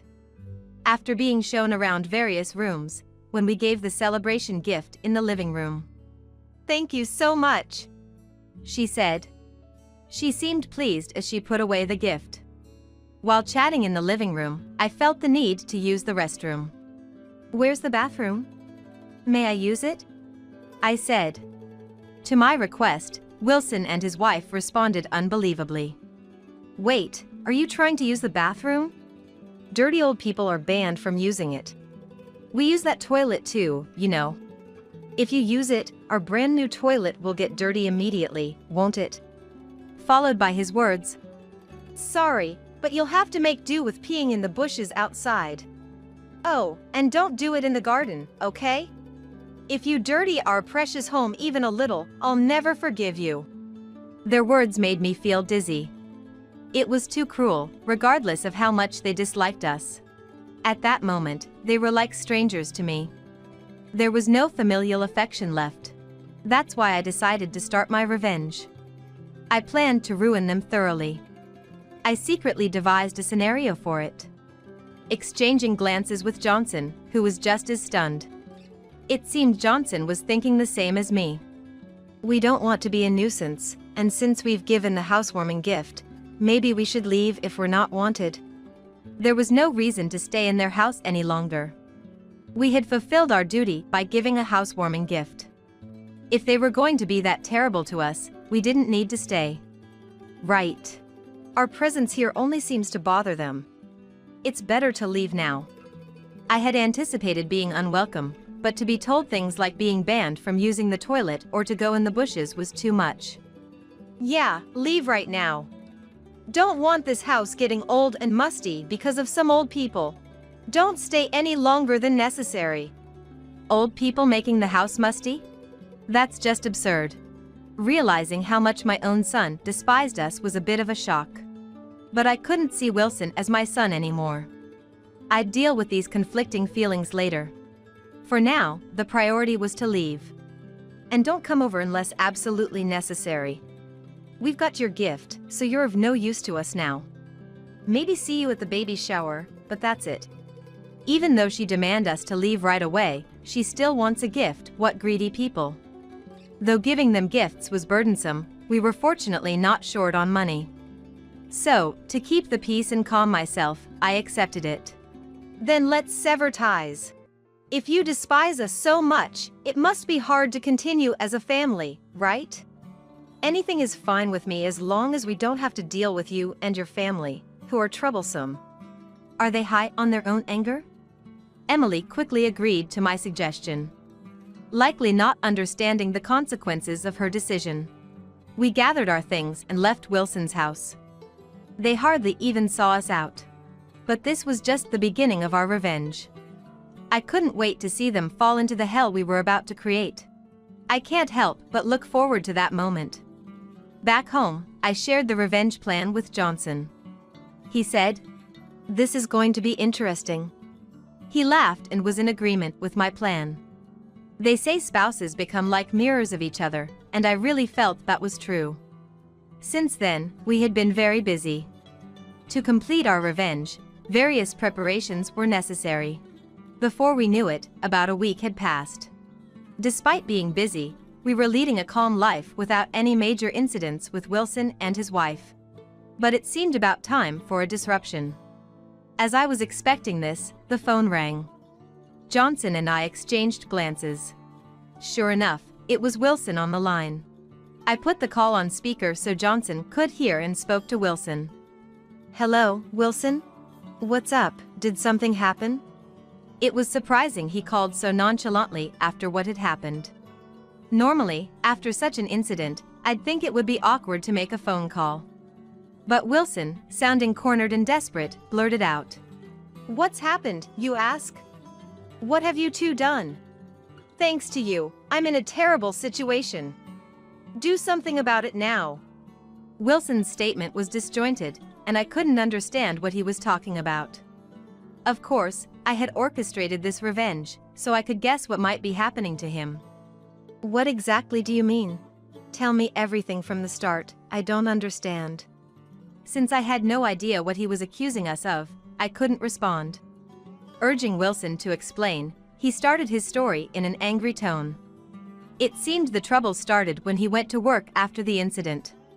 While working, Wilson noticed something unusual. The looks directed at him by his colleagues were unusually cold. Wilson, who tends to be overly concerned with others' perceptions, found it unbearable to stay at work and left early that day. Hoping it was just his imagination, he went to work again the next day, but the cold stares remained unchanged.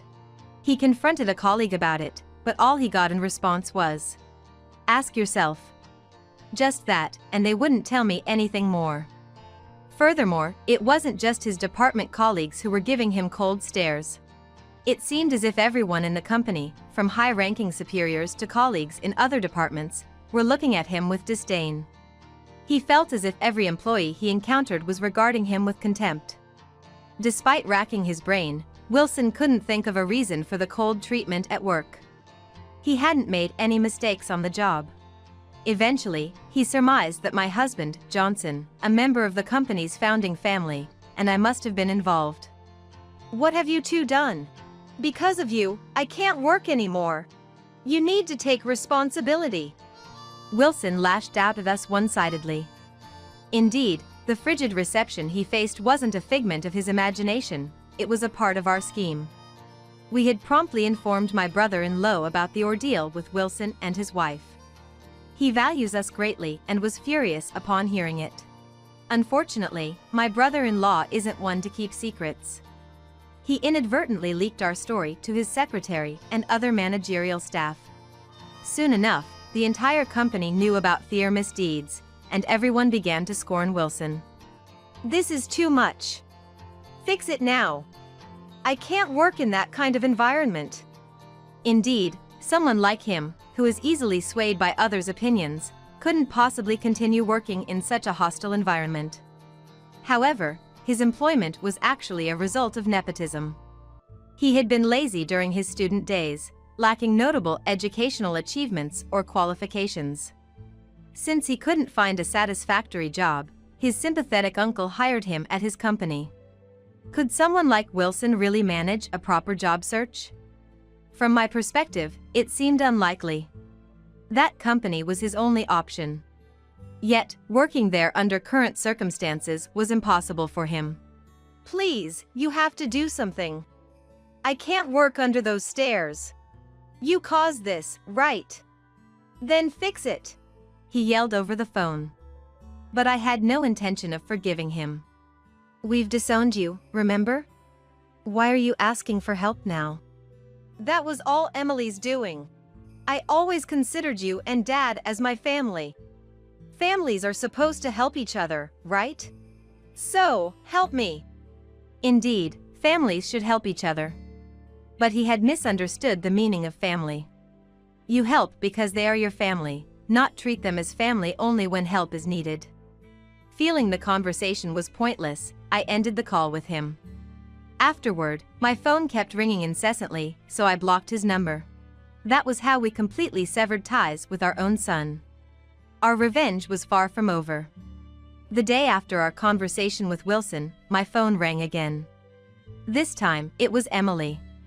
Sarah, please open the entrance. I have something to discuss, including about Wilson. Let me in quickly. As soon as I answered the phone, she blurted out such things. It seemed that she, thinking it best to resolve matters directly, was waiting at the entrance of our house, eager to talk. Well, it was our former house, after all. Emily, we're not at that house anymore. Indeed, it was our former home. Since then, we had sold the house where we lived with them and moved to a new home. A brand new, sparkling single-family home. Our new home, chosen with a slightly competitive spirit, was more spacious and grander than Wilson and Emily's. What? Then where are you? Things are terrible here.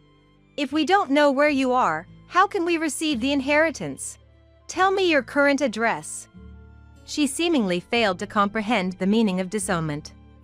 To disown means no longer being family. An inheritance is not passed to non-family members. We had even updated our will to ensure that, come what may, Wilson and his wife would not receive any inheritance. However, she appeared to misunderstand, thinking that if some family connection remained, they could still inherit. Emily, you can no longer receive any inheritance. We've disowned you, remember? We're no longer family. Why would we give an inheritance to someone who's not family? I was astonished at her lack of understanding. Her ignorance was so profound that it was almost laughable. Surprised by my response, she exclaimed. What? She exclaimed in a loud voice. What? I didn't know that. That's a real problem if we can't get the inheritance. Let's forget about the disownment, okay? We're still family, right? Her self-centeredness was astounding. It was baffling how someone could be so obsessed with money. Her illogical and selfish statements left me speechless. Misinterpreting my silence as agreement, she continued. How about we live together? You've moved out of this house, right? I just realized how lonely it is without you, Sarah. Our house is big, so you can live here too. Let's live together as a family. And yet, this was the same person who had once called us dirty old people and drove us out. Now she was even suggesting living together, clearly all for the sake of inheritance. It was obvious that restarting life with them was out of the question. I wondered if she even understood that. Could she really not understand even that? Sorry, but we'll have to decline. And from now on, please don't contact us. We've disowned you, so we're no longer family. And non-family members won't inherit anything. Please understand and give up. No! That's unacceptable! Please, Sarah, forgive us! When I firmly declared our disownment, Emily seemed to finally grasp its meaning and desperately clung to any hope. But my decision was final. And likely Johnson's as well. Therefore, I ended the call with her and immediately blocked her number. This way, she couldn't contact us again. They wouldn't know our current whereabouts. Essentially, we've completed our disownment. We felt a sense of relief, having cleanly severed this unpleasant connection. Later, I heard from acquaintances and brother-in-law that Wilson and Emily began fighting incessantly over the inheritance and their jobs, leading to a divorce. They argued bitterly over alimony and property division, even hiring lawyers and taking their disputes to court. After the divorce was finalized, Emily returned to her parents' home. She seemed certain that her biological parents would accept her, but when they actually saw her and learned of the situation, they were furious. Apparently, she was promptly kicked out of the house. Wilson, having quit his job, struggled to find new employment and is now working tirelessly in part-time roles to make ends meet. Meanwhile, Johnson and I are enjoying a peaceful and happy life. The weight of the Wilson affair lifted, we've found newfound freedom. We're planning to go on a trip soon, taking brother-in-law and his wife along. Johnson and I have been making plans for this trip together. It's our way of thanking him for his help in our revenge. We are carefully planning this vacation. Family is about supporting each other and helping in times of need. But that doesn't always mean being related by blood. Some, like Wilson and Emily, disregard even their own family. This incident has deeply ingrained that lesson in us. With this, I'll finally get the inheritance.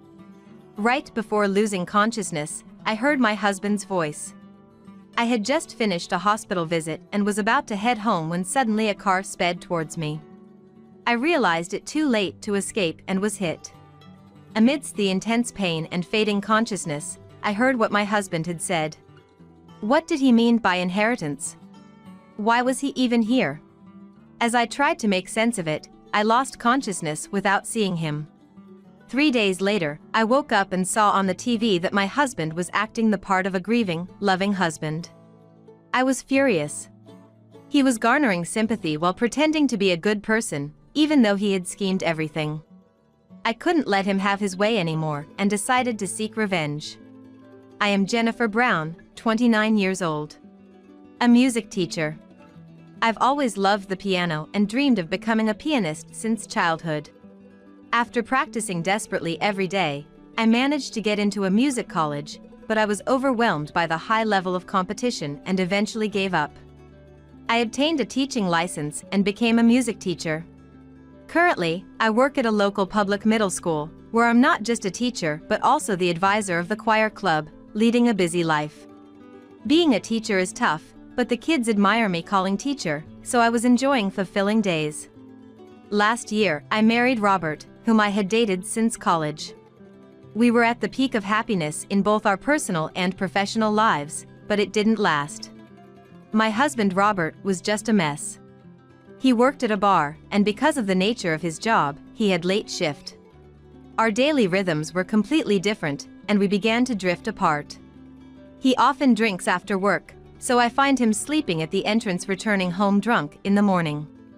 Initially, I thought it was just part of his job. But when I came home tired from work, I found clothes thrown about, and the table littered with empty instant noodle cups and finished drink bottles. Seeing this mess every day, my anger just kept building up. Robert, put your clothes in the laundry? And can you clean up your mess? What? Stop nagging. I'll do it later. Later? You always say that and never do it. Do it now. Frowning, Robert clicked his tongue in annoyance. If it bothers you so much, do it yourself. You're such a nagging woman. What? I'm tired from work every day. Why do I have to take care of you? Can't you at least take care of your own things? I'm tired too, you know. Do you think you're the only one? Or do you think you're superior to me because you earn more? I denied that, and Robert sighed. Then you should do it. Don't order me around like that. Saying this, Robert lazily lay down on the sofa and started fiddling with his mobile phone. Despite shorter working hours than me, he never helped with housework and just drank around and slept at home. I ended up doing all the cleaning and laundry. Recently, our dates had stopped and we just argued more. Robert was very handsome. He was popular in college that he even had fans from neighboring universities. I felt superior just being able to marry him. I was smitten with the gentlemanly Robert during our courtship, but now I wondered why I married him. However, everyone has their good and bad sides. I thought maybe it was okay for someone handsome to have a flawed personality, so I decided to bear with it. Half a year after getting married, Robert, who usually went out even on his days off, seemed restless one morning. When I finished cleaning up after breakfast, he called me. Actually, the bar's been doing poorly lately. I'm short on cash. Can you lend me some? What? Are you that short on money? What did you spend it on? He had been saying for months that his salary had decreased and he couldn't pay living expenses. But his salary was supposed to be entirely disposable, yet he claimed to be short on money. You know, sometimes I go out for drinks with friends. Alcohol costs a lot. If it's really for the shop, you should get reimbursed for expenses. It's ridiculous to pay out of your own pocket. No, it's not that. I mean, I need it for studying. I have to know other bars' menus and stuff for research. Robert's stammering explanation seemed suspicious. How much do you need? You'll give it to me? $200. Just $200 is fine. I sighed, and Robert happily hugged me. I was exasperated by his opportunistic behavior, but it was exactly this kind of charm that always ensnared me. I took out $200 from my wallet and handed it to him. He hugged me again. I really made the right choice marrying Jennifer. Thank you so much. Because of our constant fighting these days, I felt over the moon when he hugged me while I was exasperated with him. I felt like I had to support him, who had a tough job. But then, he started asking for money almost every month. The amount he wanted kept increasing, and before I knew it, I was giving him as much as $1,000 monthly. For me, just a teacher, it was quite tough to pay $1,000 in addition to regular living expenses. Despite my efforts to save, my savings were rapidly depleting. Robert, can you pay back even a little of the money I gave you? What? Why all of a sudden? You gave me that money, why should I give it back? It's getting hard to make ends meet. If I keep giving you money, I won't be able to pay for gas or water. When I spoke to Robert before he went to work, he made a face as if it was a hassle. I can't help it, my salary is too low. You could if you tried to save a bit, like cutting down on eating out. I'm doing that for the bar. Are you trying to interfere with my work? Then sell your piano. That'll bring in good money. Saying that, he left the house. My piano is as precious to me as life itself. It was a gift from my father when I was 2 years old. I need it for practice as a music teacher, there's no way I can part with it. Yet, Robert, who casually drinks around, coldly suggested selling it, which infuriated me. After that, Robert and I stopped speaking. He didn't try to talk to me either, and our marital relationship was practically in ruins. I was contemplating divorce when an incident occurred. While playing the piano, a pain shot through my wrist. The pain, like an electric shock from the wrist to the fingertips, became unbearable. When I visited the hospital, I was diagnosed with tendinitis. If it gets worse, you might need surgery, so you should get a thorough examination at a bigger hospital. Told this at a nearby clinic, I was given a referral letter. Then, I headed to the general hospital in the next town. If my wrist pain worsens, I might not be able to play the piano anymore. And if I can't play, I might lose my job. If that happens, I don't know what to do to make a living. Having focused solely on playing the piano and not having done any other job, I thought changing careers would be difficult. Before the consultation, I felt anxious and heavy-footed. However, the doctor, after seeing the X-rays, smiled and said it was okay. Let's observe for now. If possible, please rest your hand. Don't play the piano for about a week, and if the pain worsens, come back for another visit. I was relieved to hear that it wasn't serious enough for surgery. It happened when I stepped out the parking, just as I was about to leave the hospital triumphantly. Watch out! I heard a woman scream and turned around in shock to see a car speeding towards me. I wanted to run, but my body wouldn't move properly. Then, an immense impact hit my body. It's an accident! Call an ambulance! Get a doctor! I heard various voices. Amidst fading consciousness, a familiar voice reached my ears. With this, the inheritance plan will work out. I heard a distinctly familiar voice amidst the others. But I lost consciousness before I could identify the speaker. 3 days later, I woke up to the ceiling of a hospital room. When I tried to sit up, intense pain shot through my body. Ow, it hurts. Ms. Brown! Can you hear me? I'll go get the doctor, just wait here. I couldn't respond to the nurse's voice. She hurried out, and then the doctor came running. Ms. Brown, do you know where you are? The hospital? Correct. You were hit by a car after your last visit and have been hospitalized.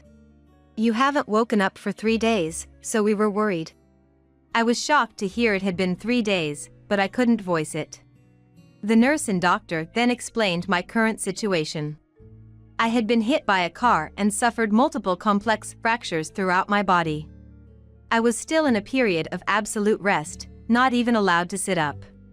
It must be boring just lying there. Do you want to watch TV? You can watch it while lying down. The nurse turned on the TV for me, ensuring my comfort. Coincidentally, the TV was covering my accident. Oh, you probably don't want to see this, do you? Should I change the channel? No, please leave it. I want to watch. I couldn't take my eyes off the news. It reported that a woman named Amelia, who hit me with her car, was arrested for dangerous driving causing injury.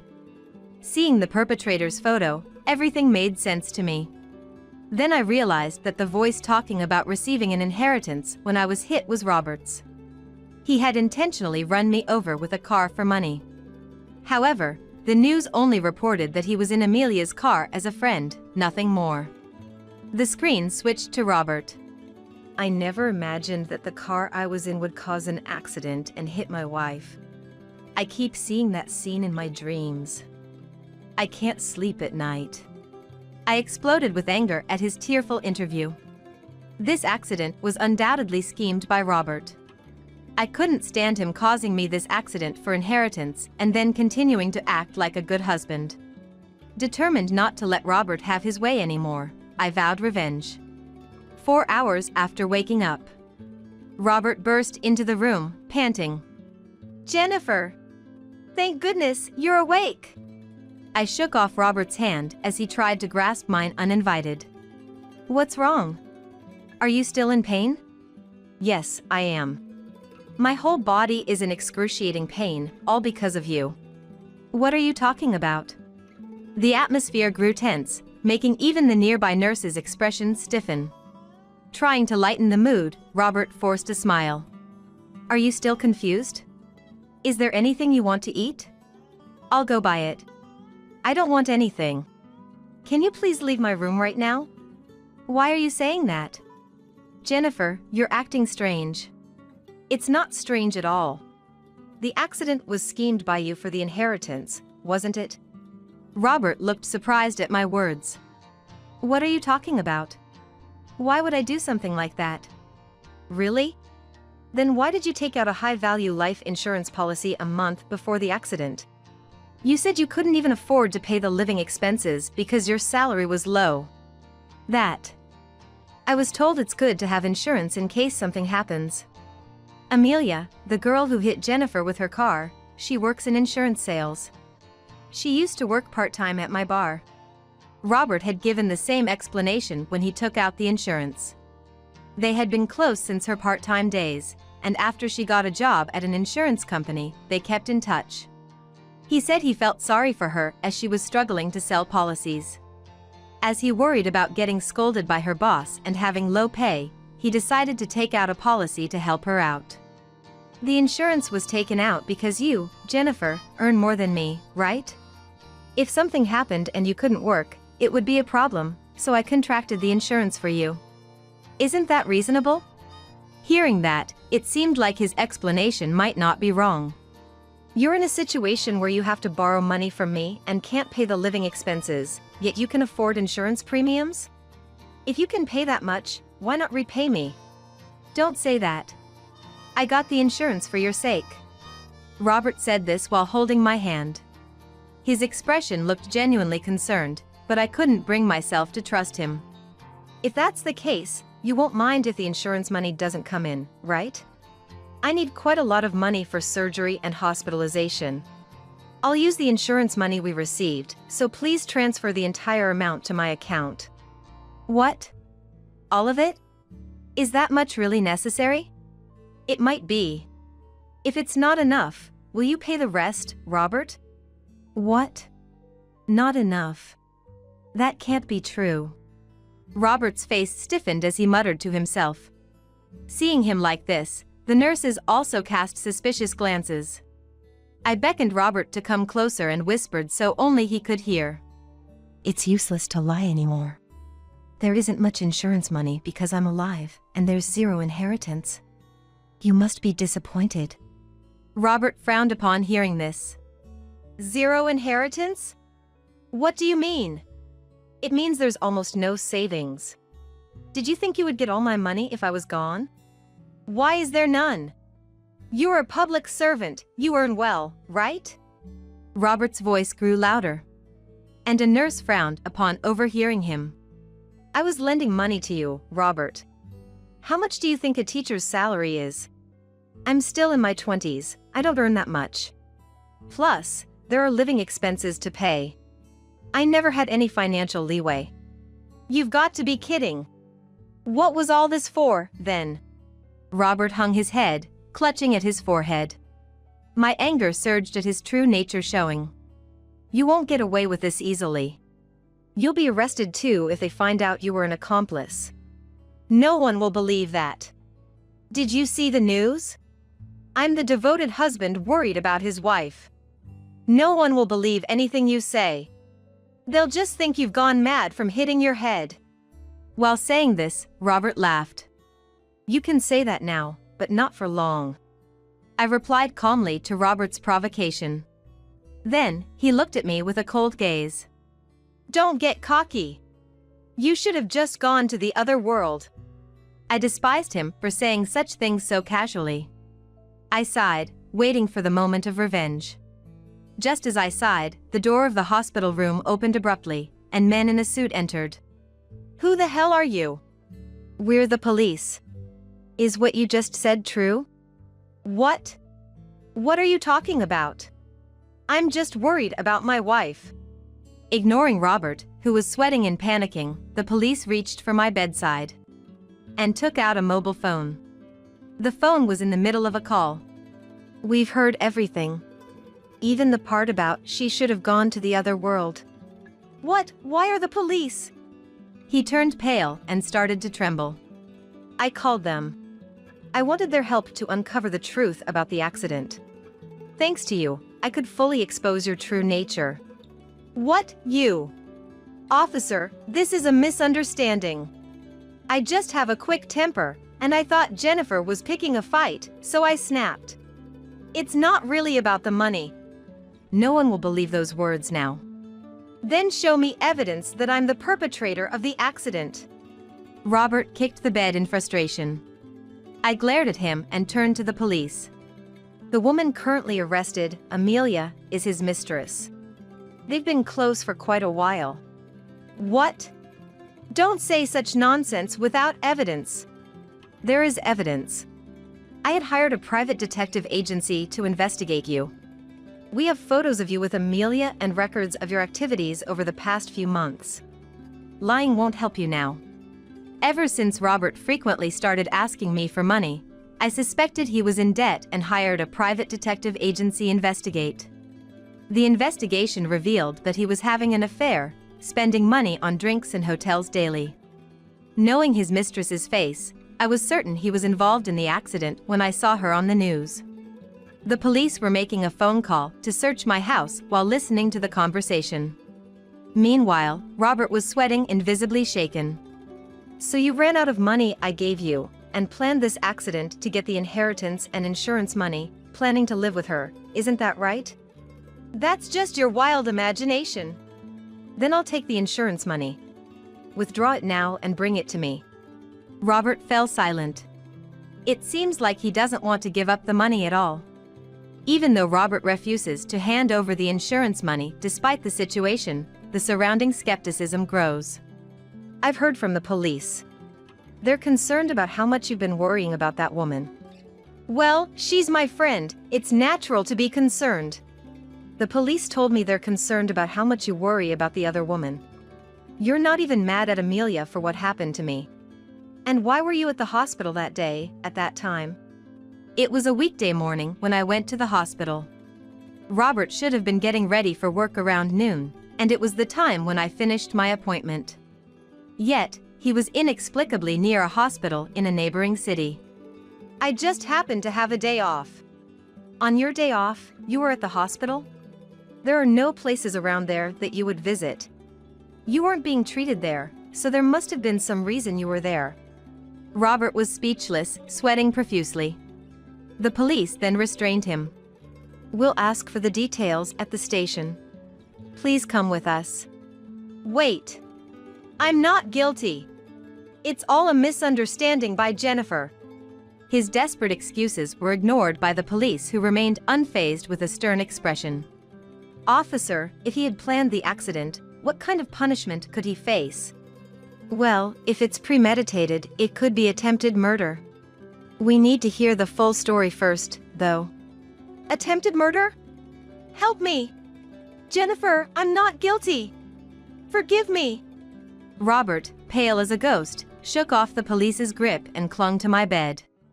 I admit I was wrong for cheating and borrowing money. I'm sorry. But this time, I was just in the car. I'm not guilty. Before I lost consciousness, I heard your voice, Robert, saying now we'll get the inheritance as planned. How can I forgive someone who did this for money? When I spoke up, he started making unbelievable statements. What? Are you sure about that? If I get arrested, it will reflect badly on you too. You'll have trouble at work. It's in your best interest to be careful. Why should I forgive you? Do you even realize what you've done? I plan to divorce you, and whether you get arrested or not is none of my concern. I sighed in exasperation at his shocked expression. Wait. Talking about divorce at a time like this? What do you mean? How can I live without Jennifer? I made a further attack on Robert, who held his head in despair. That's not my problem. Just so you know, I was planning to divorce even without this incident. I have proof of your infidelity, and I'll get a hefty compensation in the divorce trial. Compensation in a divorce trial? How can I possibly pay that?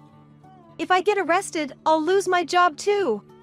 That's your own fault for committing a crime. You should have thought twice before doing such things. Robert then knelt down, defeated. I was tricked. Amelia said to me, if you wanted money, you should have just taken out insurance and staged an accident. Initially, I was supposed to drive, but since my license was suspended, she decided to drive. It's all her fault," Robert shouted. Hearing Robert try to lighten his sentence even in this situation, I couldn't contain my fury. "Tricked or not, I don't care. I'll never forget you saying I should have gone to the other world. That was your true feeling." "That's a lie. I didn't mean it." "I can't believe such words. I never want to have anything to do with you again, Robert. I'll consult a lawyer about the divorce, so never contact me again." "No! That's a lie! Stop it! I'm not bad! Let go!" He started to thrash around, but he was warned that further resistance could lead to obstruction of justice charges, and he quietly left the hospital room with the police. The next day, I learned from the news that Robert had been arrested. The once kind and grieving husband was now vilified as a criminal who plotted murder for insurance money.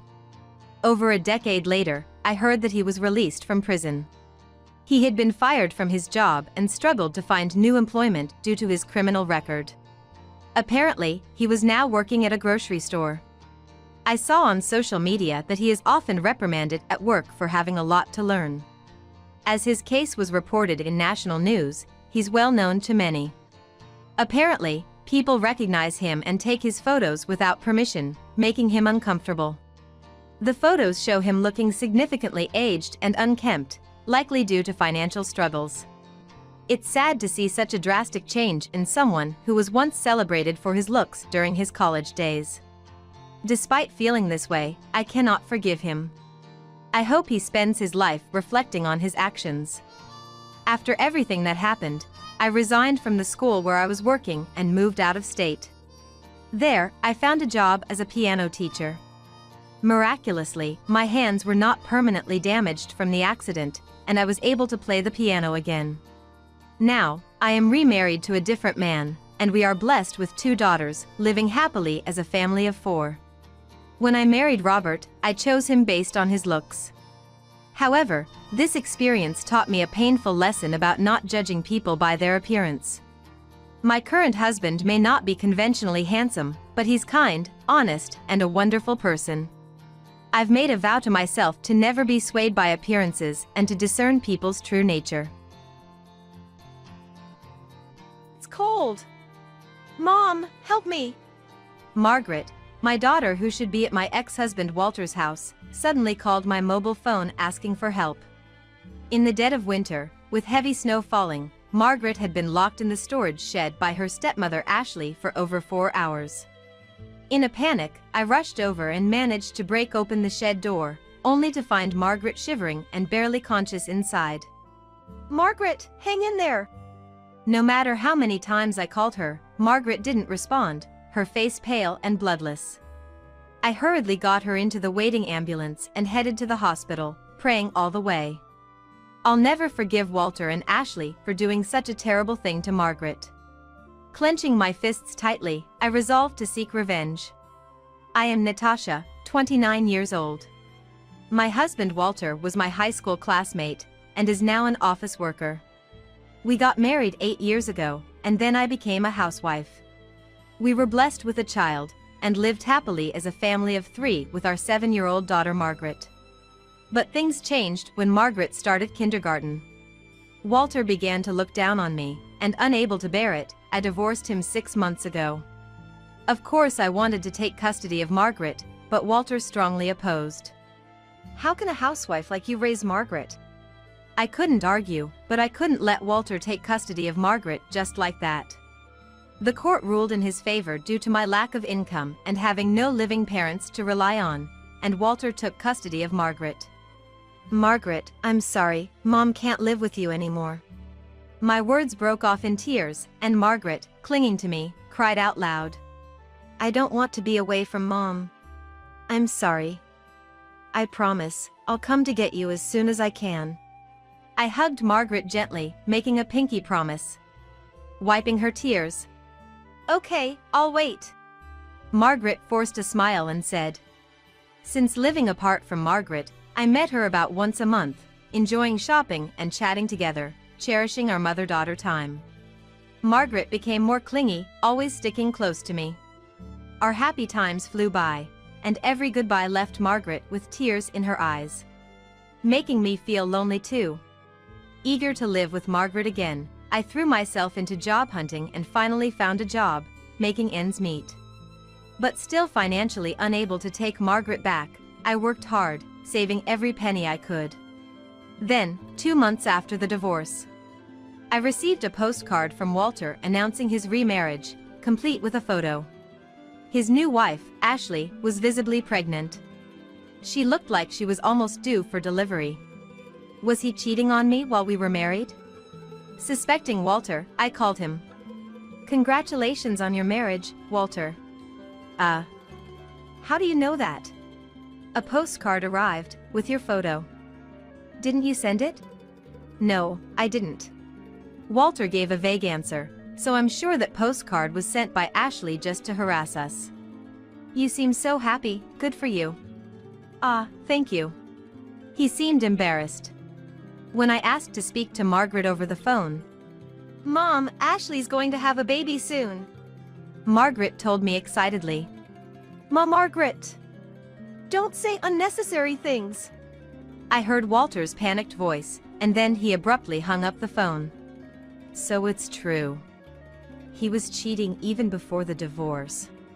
He's always been bad at lying or deceiving, so his panic probably confirms it. Yet, I feel ashamed for not realizing it sooner. From that day, Walter hardly let me see Margaret. When I said I wanted to talk to Margaret, he was blatantly annoyed.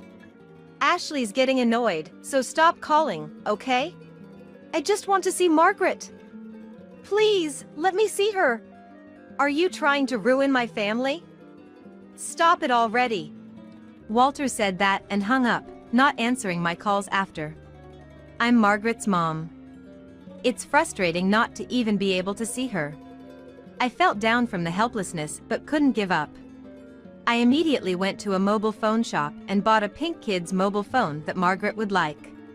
Then, I waited near her elementary school and looked for Margaret as she was coming home. "Margaret! Welcome home! Mom!" When Margaret saw me, her face lit up with joy, and she ran to hug me. "I'm sorry we couldn't meet for so long." "Yeah. I was lonely, but I was patient. Dad said if I'm good, I can see Mom." Yay! I handed the kid's mobile phone to the excited Margaret. "Call me anytime. But it's a secret from Dad and your new mom, so don't get caught, okay?" "Wow. Thanks, Mom." "Got it, it's a secret." Seeing Margaret's happy face made me smile too. From that day, we messaged each other daily, talking about school and friends. "Margaret, are you having any trouble?" When I asked, worried. "Don't worry, Mom. I'm okay," she always replied. Each time I saw those words, I felt relieved. "I'm always on your side, Margaret. I love you," I told her every day. Even though we were apart and couldn't meet, I felt happy to be connected with her through messages. 2 weeks later, in the evening after work, it was snowing.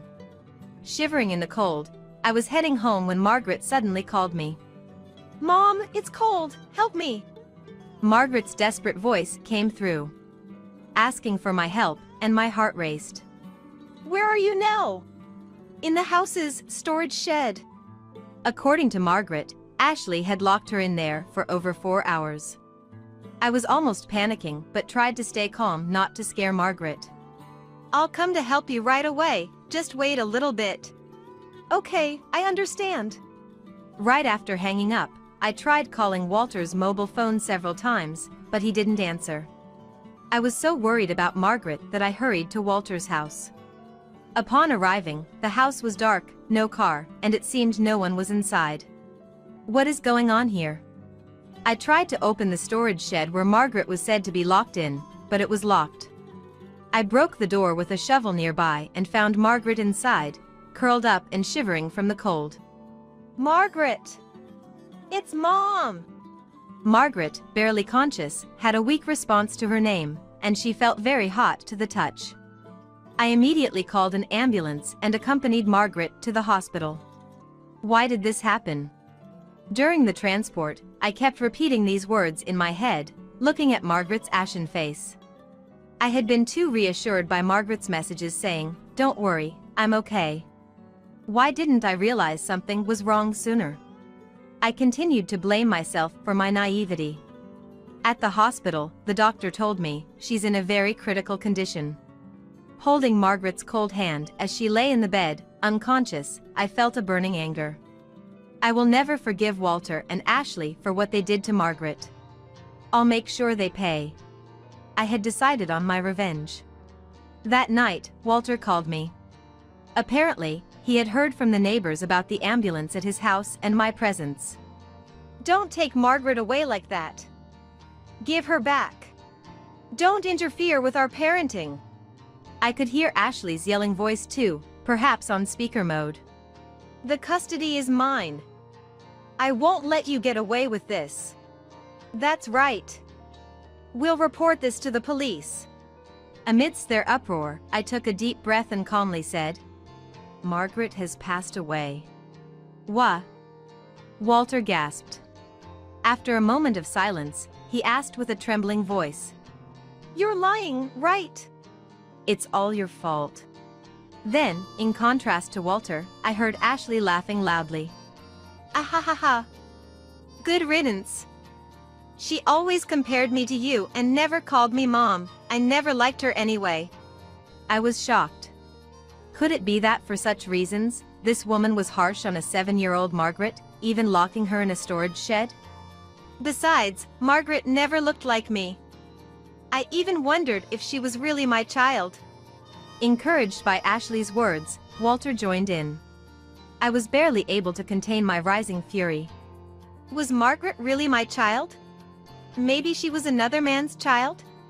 Their mocking laughter came from the other side of the phone. It was too much to bear. I didn't want to talk to these scum any longer. With trembling hands, I said, "I'll handle the funeral arrangements.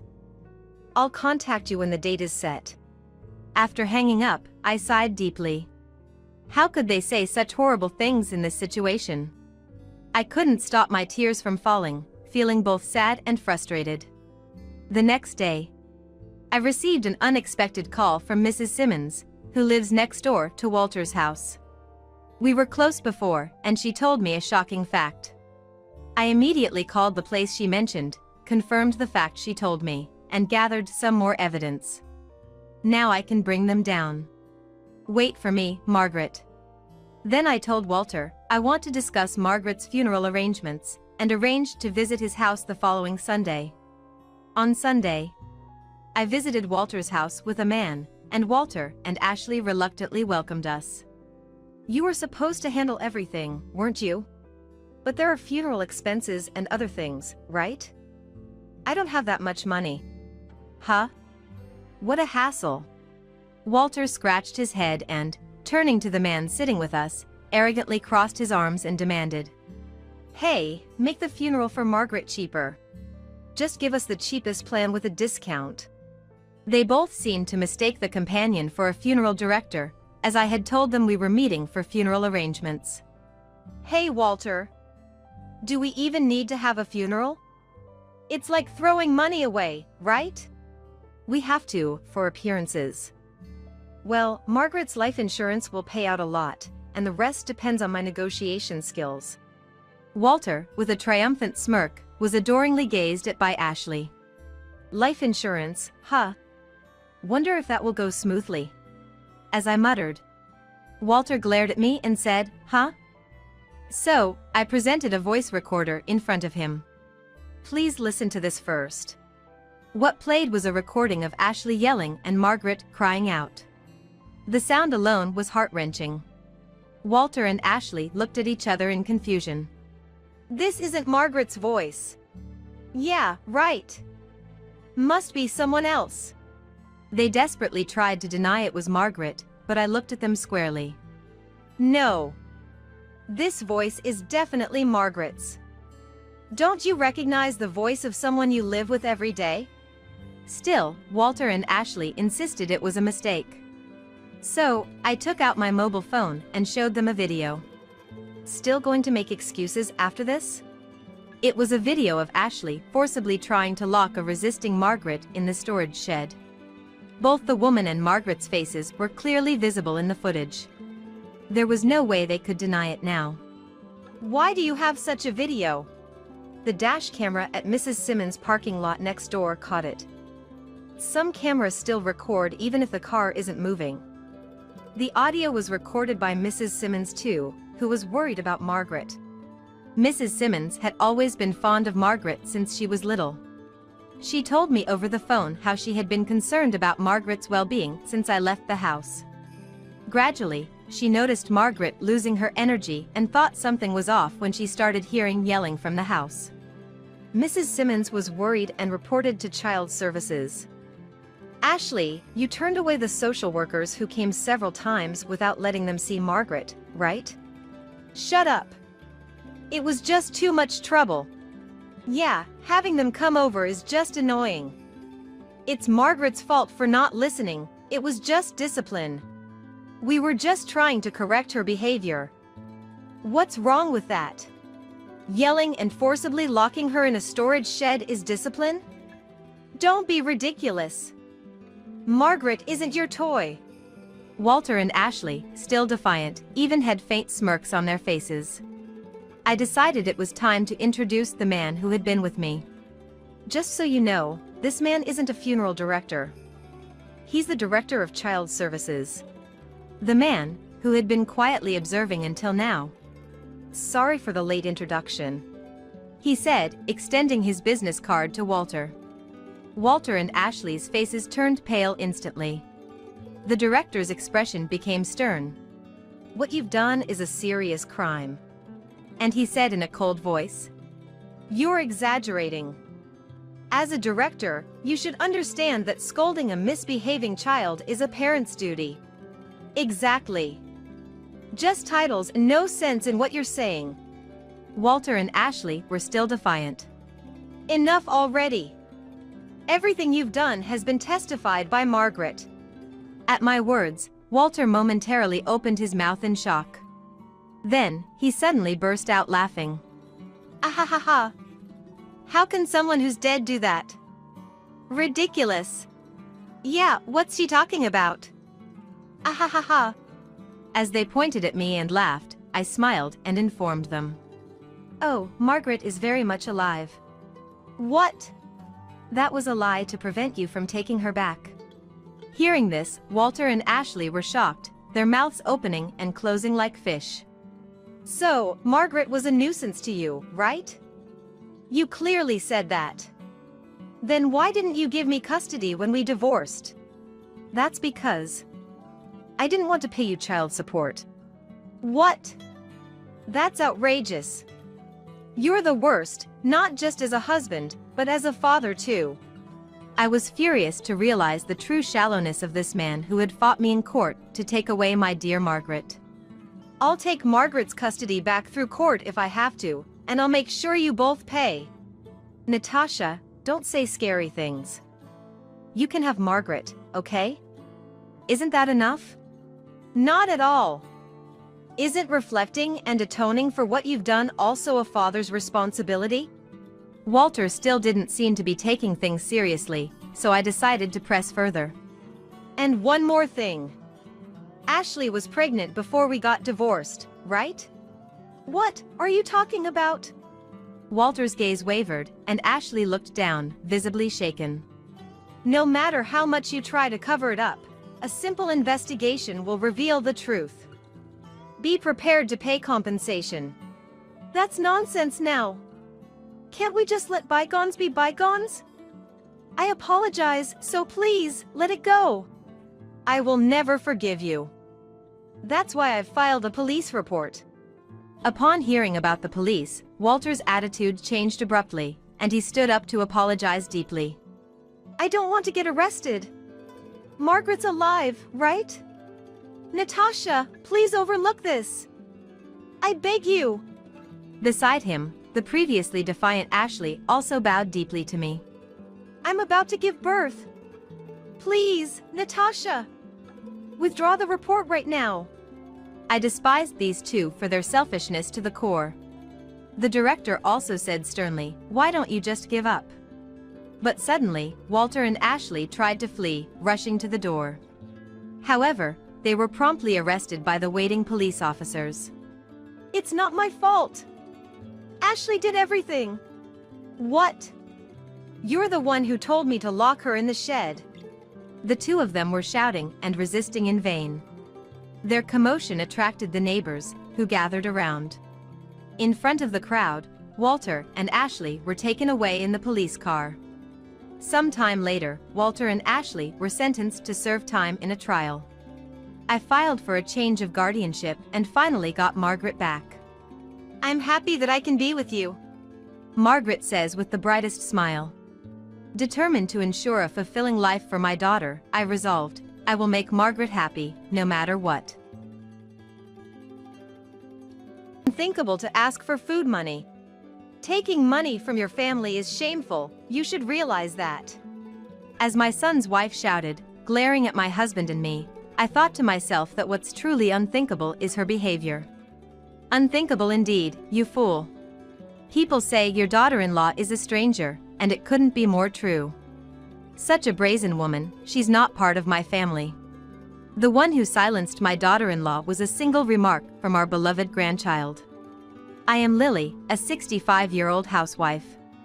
I've been married to my husband Thomas for 40 years. We have 2 sons, both of them have their own families now. My eldest son, Michael, lives nearby. He has an 8-year-old daughter, but we rarely see her due to her busy school schedule. However, the last person you want to see is often the one who shows up uninvited. Lily, do you have anything you don't need? I'll take it off your hands. The loud one at the front door is Michael's wife, Emma. I've disliked her ever since my son married her. Looking back, she was always a bit off. She boldly asked about my husband's salary and our savings. Emma, you shouldn't ask such things, even to family. It can upset people. I once said to her, in a lecturing tone. Eh? Why not? We're family. My parents tell me everything. Oh, by the way, they said they hardly have any savings. Seeing her laugh, I felt drained. Later, my younger son's wife said, Lily, I need to talk to you about my sister-in-law. The content was unbelievable. At that time, she was struggling to conceive and was undergoing treatment. Why don't you have kids? You should have them while you're young, it gets harder as you get older. Such meddling made her neurotic. Even when Michael scolded his wife, she showed no remorse. I was just giving advice as a mother, she defiantly claimed.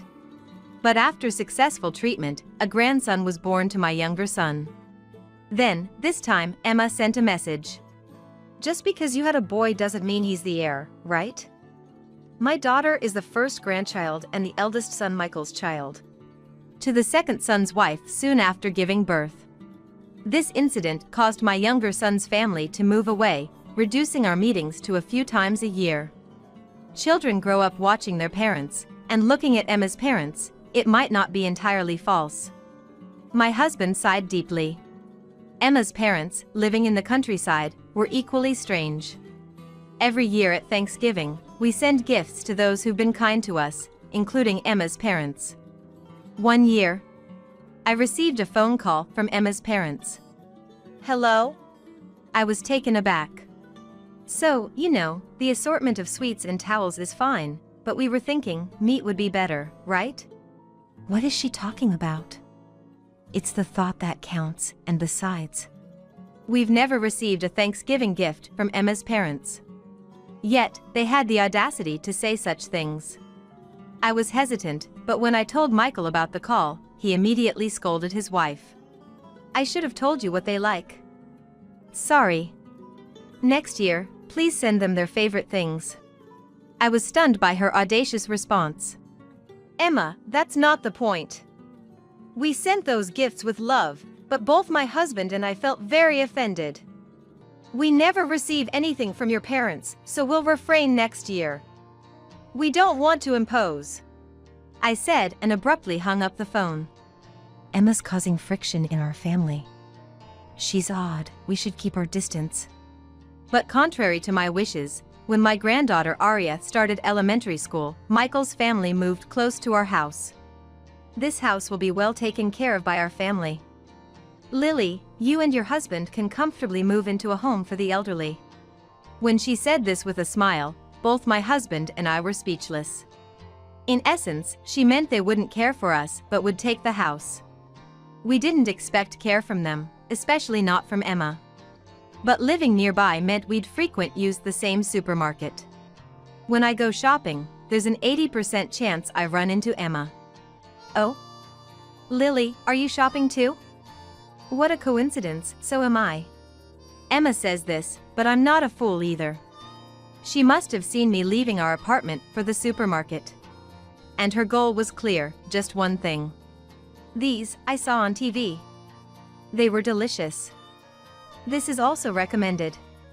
And this too. She would unceremoniously add items to my shopping cart. I live with just my husband, we can't eat all of these. Even I put things back, she'd quickly return them to my cart, saying, "It's fine, I'll take them, don't worry about it." Fine for what? I thought, but with neighbors and friends working at the supermarket, I couldn't raise my voice. After I paid, she brazenly opened the packages as if they were her share and stuffed them into plastic bags, then into her own shopping bags. Even with a 10-pack of eggs, she'd say, "You can't eat all these, right? I'll take some." And open the pack herself. That finally made me angry. I use eggs every day, it's okay. Please give them back. And this meat too, I'll freeze any leftovers. When I said this, Michael and Aria both love eggs. I want them to eat a lot. And meat too. But, you know, Michael's salary has been cut recently. She showed a visibly downcast appearance. Looking at her shopping bag, it was mostly discounted items. Because of her loud voice, other shoppers looked at us strangely. On a day I didn't encounter her at the supermarket, a neighbor working there stopped me to say, "Can't you do something about your son's wife? Asking for more discounts, not listening when we say we don't put sale stickers on items in the cart." Her embarrassing behavior made me feel like my face was on fire. Give me a break. My head's going to explode. Most of my conversations with my eldest son Michael became about his wife. That weekend, Michael and his unusually serious-faced wife Emma came over. As soon as she entered the room, "Lily, I got too comfortable thinking we're family. I'm sorry for the trouble at the supermarket. I'll refrain from such embarrassing behavior from now on." Is this really the same woman? She seemed genuinely remorseful. I later learned from my son that they had a serious fight. He threatened divorce if there wasn't an improvement, which seemingly changed her attitude. Life was peaceful for a while. But people don't change that easily. After that, I felt awkward using the supermarket, so I started ordering groceries online. Then, my son's wife began bringing my granddaughter Aria to visit regularly. "Grandma, I drew this." She showed us a well-drawn picture. "Oh my. Aria, your colored pencils are quite short," I remarked. "I want to buy her new pencils, but things are tough." "Sorry, Aria," Emma interjected. Seeing this, my husband took out his wallet. "Here, buy Aria some new pencils with this," and gave her a small amount of money. She continued visiting, saying Aria's shoes were too small or she needed new clothes, always appealing to us. Sometimes she'd boldly enter our kitchen and ask, "Do you have anything you don't need?" Hey, is Michael's company really struggling that much? And if life is so hard, why doesn't Emma work? She's been a housewife since marriage, at home during the day. My daughter-in-law, Emma, has been a housewife ever since she got married, and seemed to be at home during the day. If she could use that time for part-time, her life would be a little easier. My husband and I often discussed this. That's the point. Then, out of the blue, my eldest son's family came over. We're thinking of moving in here. A completely unexpected proposition. My husband and I exchanged glances. Sorry to spring this on you, Dad, Mom. Emma suddenly started insisting on living together. See, you got your way. Let's go home. My son tried to take her home, but she stubbornly refused, and it was getting nowhere. My husband, having had enough, said, If you're that insistent, we won't ask for rent. But you'll have to split the food costs with us. We're living on a pension, after all. Then, she stopped in her tracks. It's unthinkable to ask for food money. Taking money from your family is shameful, you should realize that. She came back with an outrageous response. Aren't you the one who should be embarrassed? And then, if that's how you feel, then we are done as of today. And of course, I'll never let you see Arya again. I watched her fury in silence. Thinking back, ever since she came into our lives, I've never had a day of peace. I've tolerated her because she's my eldest son's choice, but now I've reached my limit. I'll only cut ties with her alone and secretly ask Michael to let us meet our granddaughter. When I was thinking this, hey, what does disowning mean? Like, not seeing each other anymore? If that's the case, I want to disown Mom. Everyone was shocked by my granddaughter Arya's words. Eh? Arya, what are you saying? Especially Emma, who looked astonished. Because, Mom, do you know what my friends call you? The beggar. Sometimes they laugh at me, and I don't want to go to school. The one who's embarrassing is you. Arya's face looked like she was about to cry. Apparently, Emma had been making begging attacks on the parents of Arya's friends too. Besides, you buy things you like, but my clothes and shoes are old. You said you'd buy me new colored pencils, but you never do. Hearing this, I asked, Eh? What do you mean? We gave you money to buy Arya colored pencils, didn't we? I can't believe it, but did you use it for yourself? My eldest son's wife made an uncomfortable face and replied, No. I used it for living expenses. It's hard to get by on just Michael's salary. My son immediately said, What money? And you always say that, so I've been working hard. I've been promoted twice since we got married. How much do you need to be satisfied? Or is this about divorce? I told you, if you cause any more trouble for my family or others, there won't be a next time. Above all, you've hurt Arya. You're a failure as a mom. With his cold words, Emma's eyes filled with tears. But I can't help it. We were poor growing up. I couldn't have what I wanted. Now I'm an adult. I want to eat and buy what I like. What's wrong with that? To her crying hysterically, I said, Don't be ridiculous. Making your child suffer while satisfying your own desires is just an excuse. I have no blood relation to you, and I would have welcomed a good daughter-in-law, but honestly, I only care about Michael and Arya. A foolish woman like you, I disown you. And with that, she was taken back home by Michael. She probably thought living in our house would save on living expenses. What a joke. We decided to take care of our granddaughter Arya for a while. Because Emma had said, You're an ungrateful child for repaying kindness with ingratitude. To her daughter. Thinking she is doing her child a favor just shows she is finished as a mom. Emma insisted on not divorcing, but my son ignored her and forcibly sent her back to her parents' home. Of course, we got many calls from her ridiculous parents, but we ignored them all. The divorce wasn't easy and went to mediation. But thankfully, my son got custody. That's because her arguments were terrible, all about wanting to stay a housewife and not wanting to divorce, with no thought for Arya. Also, my son hadn't told us, but he had been living a repressed life, documented in his diaries. It was also discovered that Emma had been secretly saving a lot of money in her own bank account, which worked in my son's favor regarding the distribution of property. Honestly, I didn't want to give that woman a cent. my son Michael and granddaughter Arya moved out of their apartment to live with us. Arya, I'm so sorry for making you feel lonely with all my work. I'm really happy you want to live with me. My son was crying with happiness. Arya looked a bit shy. I thought peaceful days were finally here, but then, a few months later, some unwelcome visitor started ringing our doorbell incessantly while my son was at work and my granddaughter at school. What? Looking at the monitor, I saw an unexpected figure. What do you want? Everything's been settled, right? Opening the door, there stood Emma, my former daughter-in-law, and her parents, faces filled with anger. Settled? Don't be ridiculous. Why haven't you paid child support? Emma's mom's words confused us. Excuse me?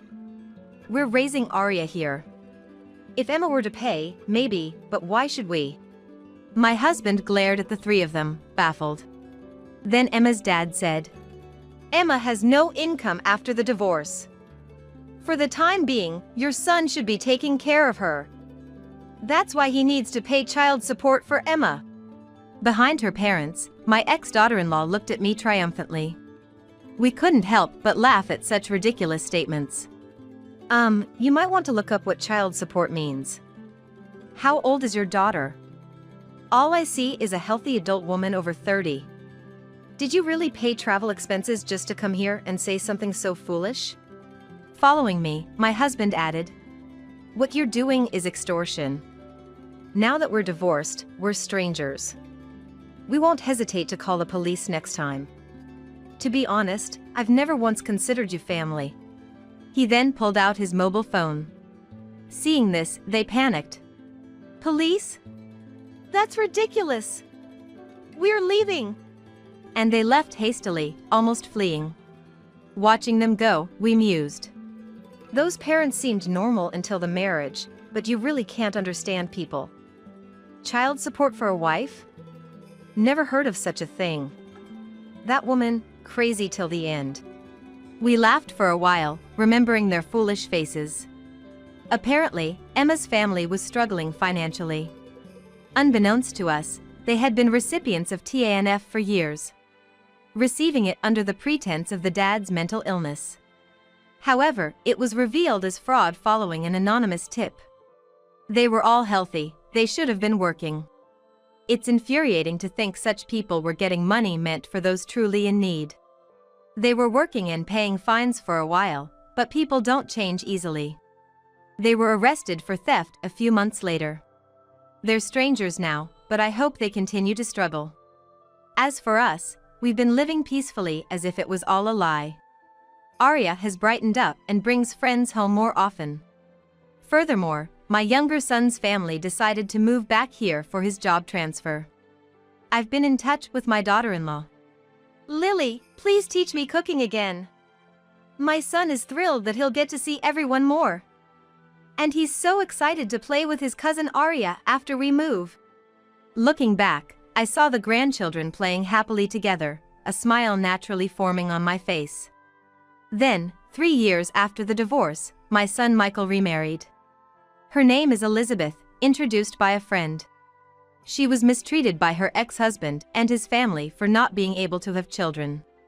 Elizabeth is kind and gentle, getting along well with my younger son's wife. Above all, I miss my grandchild Arya very much, and we prepare meals together. Arya shyly called me mom for the first time the other day. I thought I would never be able to be mom, so I was so happy. Elizabeth teared up as she told me. I gently patted her back. I'm truly happy that someone as kind-hearted as you became Michael's wife and Arya's mom. Thank you, Elizabeth. Soon, my son's family will move to a new home. Not too far from here. Michael and Arya had a hard time with his ex-wife, but with Elizabeth, they'll surely have peaceful days. My husband and I are planning to start a small garden when we're alone. It seems we'll be able to spend our old age in peace. Thinking about this, I savored our current happiness.